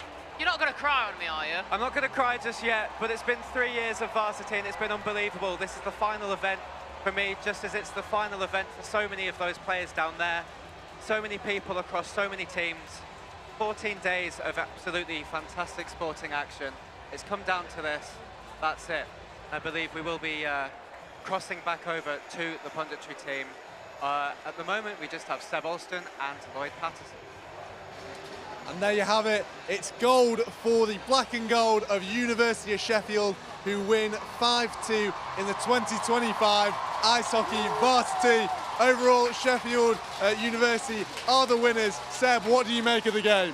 Yeah, I mean, that final period was a little bit, you know, wasn't the most exciting affair after those 2 early goals, but I think for that you have to say all credit to Uniov. They controlled the game really well, and I think obviously the stand-up performer, Josh Bull, what a game from him. I know he, got sent off at the end, and obviously there was a little bit of a scuffle, but other than that, I mean, he was a class above the rest. Yeah, like you said, the university structure in that final period was so strong, really limited the chances Hallam had. They had one opportunity, it was with Neil Orr, did well to weave through the defence, did very well to break through. In just a moment, you will see the varsity trophy lifting. But in the meantime, who was your man of the match? I mean, it's obvious. Josh Bull, what a performance. I just mentioned it before. 3 goals, and then that assist at the end. That was the one that really stood out for me. The composure in the 3-on-1, to just slide it across for Solosly. That was perfect. And yeah, I mean, he capped off a brilliant performance. Maybe in a bit of a strange way, but I'm sure the crowd loved it. Yeah, as you were saying, he seemed to be at the heart of everything, whether it be the goal involvements or the fights. He was getting stuck in, all about the passion, all about the energy. He brought something to this game which not many other people did. Just looking at the goals in that final period, what do you make of them? Yeah, obviously the first one wasn't the most, it was just opportunistic. Once again from Uniov. I mean, there's not much more you can say about it. It was the second one that was really the standout. As I mentioned before, the 3-on-1. Hallam, obviously they have to go for it at that point. Union capitalised, 3-on-1, and yeah, they made them pay. Yeah, it was a real sharp counter-attacking play. The transition from defence to attack was just so quick. Hallam had stood no chance, even with such a talented defence. Not a chance. And obviously the goal scorer, Michael Slozzy, how do you think he's feeling? He must be ecstatic. Yeah, I know. Obviously he's playing so many varsity events, and for him to keep turning up, maybe it's controversial to some, but you know, I think the fans love it, and I'm sure he'll be so happy, so pleased to get on the door seat for the first time in a while. Yeah, I was going to say, he's almost part of the furniture at these ice hockey varsity games. He seems to be there. I mean, I don't know exactly the stat, but he seems to always be here. He's ever present. He hasn't scored in a while. Got his goal today. He looked absolutely thrilled in those celebrations. I'm sure his son as well playing for Uniov. Yeah, what a great occasion for them. Going back to that first goal, maybe I did skim over it a little bit. Obviously, Josh Bull, that was really good composure, I think. I think that was something that not a lot of players had in the whole game. But Josh Bull, he encapsulated that. The assist, brilliant, composed, and then the finish for that, I think it was the fourth goal for Uniov, really good. Composed, slotted it past the keeper. It's not much more than that. Yeah, and was there anyone else that really impressed you today? I mean, realistically, I think the netminders for both sides. Jack Cameron, I think, was really one who kept the score down at a minimum. I think that's testament to him that it was only 5-2 in the end, because Uniov had so many chances. I think if you're looking from a Hallam point of view, I think he was really the standout. What about you? Yeah, I completely agree. I was going to say netminder Jack Cameron, unbelievable game from him. Obviously, you know, conceding 5 goals, it's not flattering, but that by no means reflects his performance. He was really, really sharp in there. Like you said, if he wasn't there, floodgates could have opened. Obviously, you know, I mentioned him at the start, Sebastian Shalito, again, getting stuck in at the end in that fight. It's passion that you love to see, really got the crowd going. Again, going back to the goal he scored, I didn't know where I was watching Shalito or Wayne Gretzky. He was unbelievable, just weaving in and out of defenders. Lovely finish. He had several other occasions as well where, you know, he had chances out of nowhere. He wasn't reliant on, you know, pucks dropping to him and tap-ins. He was making his own chances, having shots. There was one that just went over the bar in the second period that I was really impressed with. He's, you know, for a debut, he'd be really impressed with himself. Yeah, I think it was grabbing the occasion by the scruff of the neck and just sort of making his own stamp on the game. It was him and Josh Bull, the only two that really did it for either side. Obviously, there were more stand-up performers for Uniov than Hallam, but it was those two in particular that really, took the game by the scruff of the neck, made it their own, and there's not much more you can say. You know, you've got to acknowledge as well that's sometimes that's not on the attacking players, that's on the defensive team for both teams. Some real good talents. Again, besides, you know, maybe the start was a bit shaky. Going through the rest of the game, it was very structurally solid defensively. You know, the only chances were coming from players who had to create chances themselves, go on like, you know, long dribbles, make their own chances. Yeah, and I think just as a broad point of view though, looking at Uniov, the turnaround from the last few years, as you said, I think before the game, this used to be a foregone conclusion. It used to be Hallam, this was an easy point for Hallam. You knew this was going to be a guaranteed point for them. But in the last few years, they've gradually got more and more talent come through, and they've nurtured them, and they've got a squad now. And you said before the game, they were the favourites. I disagreed, and it shows what I know. But, I mean, they made it count.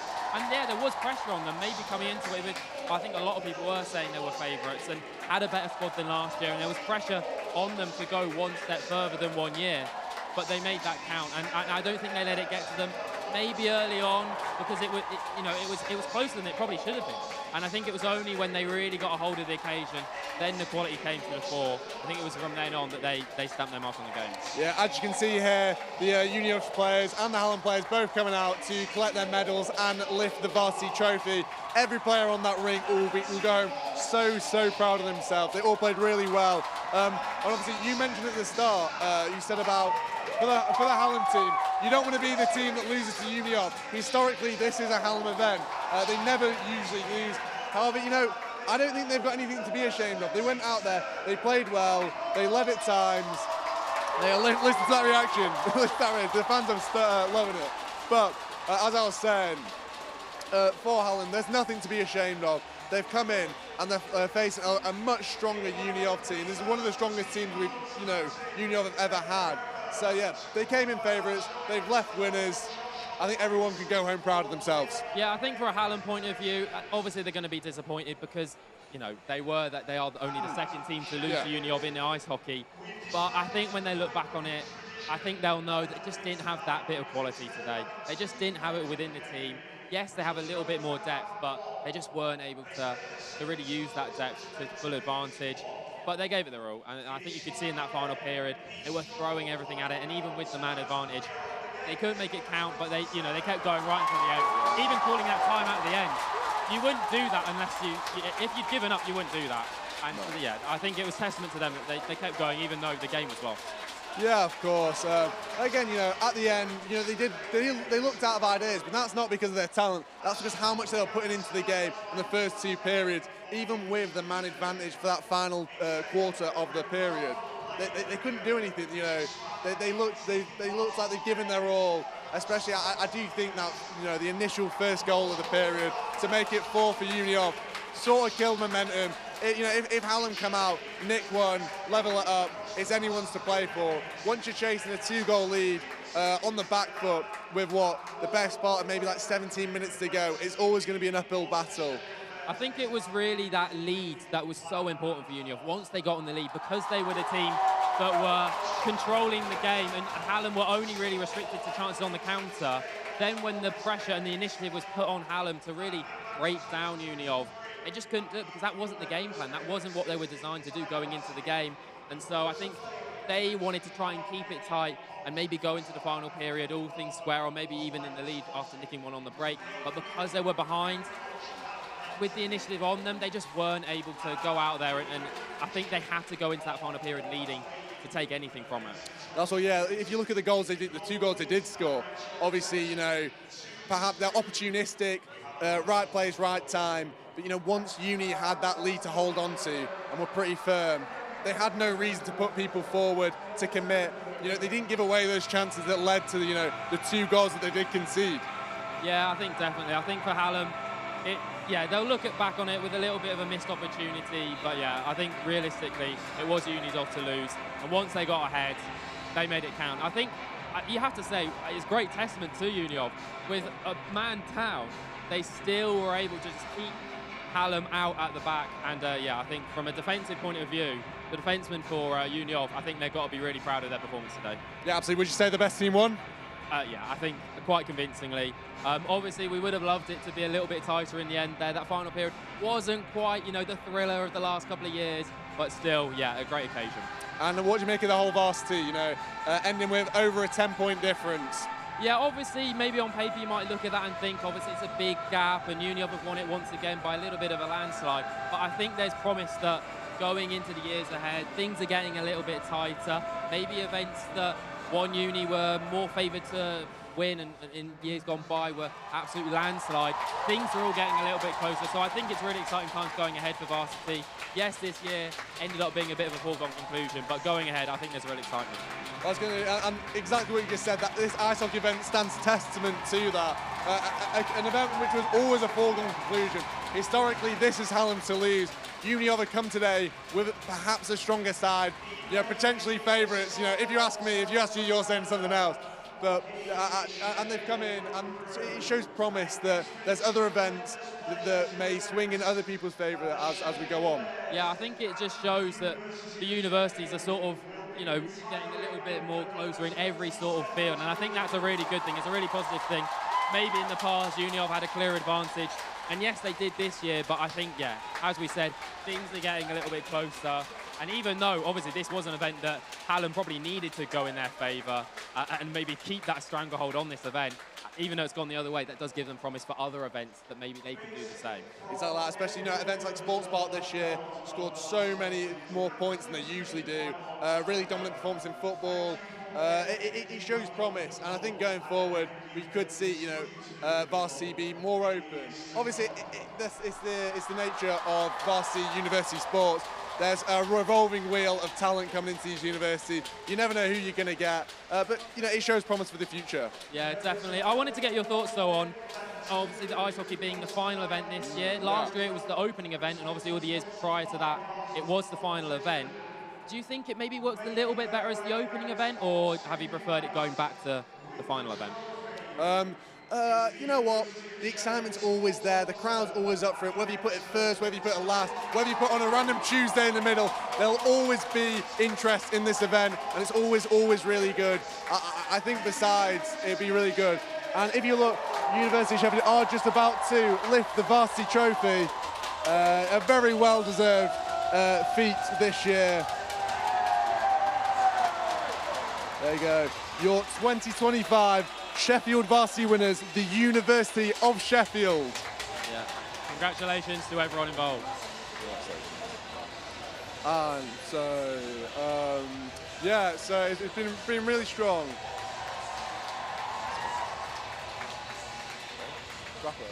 So we are we joined by, so that is the end of the 2025 Varsity Ice Hockey stream. Thank you very much for watching. We'll see you again next year.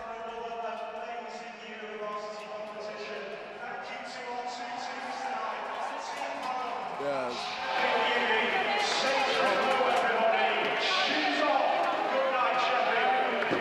I'd say it's very feisty. We've played together all year, so it's a bit of like, we all want here to play hockey. We love hockey, and we get together, and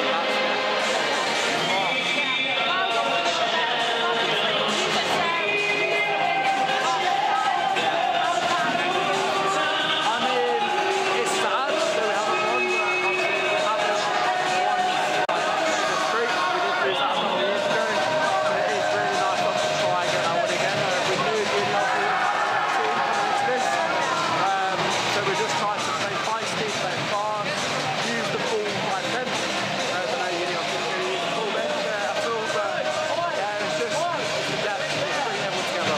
No love lost then. No love lost, Yeah. right? Again next year. Yeah, gonna celebrate tonight together. Yeah, we'll all go out together, we'll all go drinking, like, there's no hard feelings, everything's left on the ice, it's just nice, it's nice. If you had a favourite moment of the match, I'll definitely say it's not me getting elbowed in the nose.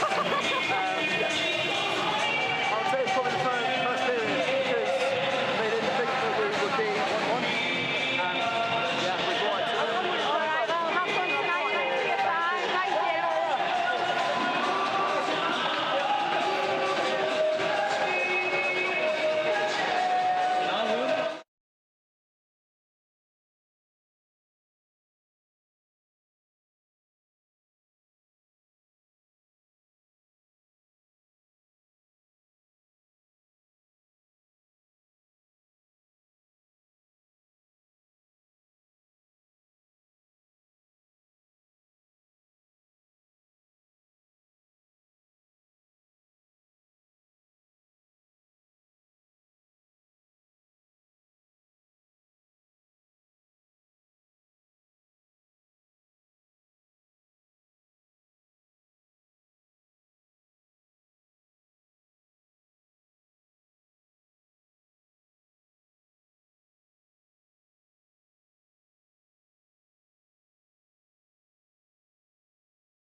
Quite feisty that game, wasn't it? Different to the rest of the years.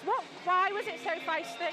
I think just a lot of rivalry. We had a good intake in the club this year. A lot of new players, a lot of young players who were hungry to get the win. And I think that balanced it out a lot more and gave us more to work for. And I think today, thankfully, the work rate from our side paid off, but it was probably the best contested game I've seen here for many years. Yeah. What was your favourite moment of the game? It's got to be big man over here, scoring his goal in his last varsity. You know, he's worked so hard for this club and for this sport, and to see him finish on a goal, it's just incredible to see, and that'll be my favourite moment in probably any varsity I ever play in. Yeah, how much does he mean to this team? Oh, he means a tremendous amount. I mean, to the point where we've retired his jersey now, like no one else will wear the number 27 because no one else can live up to that reputation that he has. He lives and breathes this club, and without him, a lot of us wouldn't be here playing hockey. You know, on and off the ice, he's like a dad to all of us. He's an incredible man through and through, and I couldn't imagine the club without him involved, and it's just a lovely send-off for him to score in his last game and to lift that trophy knowing that he's won his final varsity for the Union Sheffield. Obviously it was very feisty, but no love lost obviously between the two. No, not at all. As I say, for about 60 minutes of a game, we can't stand each other. As soon as that final buzzer goes, we're all going for a beer together afterwards. We're all friends, we all play together normally, so for that 60 minutes we can't stand each other. As soon as that buzzer goes, we're all friends and we're all happy to go out for a beer together, so. Well, well done, congratulations, and enjoy celebrating tonight. Thank you very much. Thank you.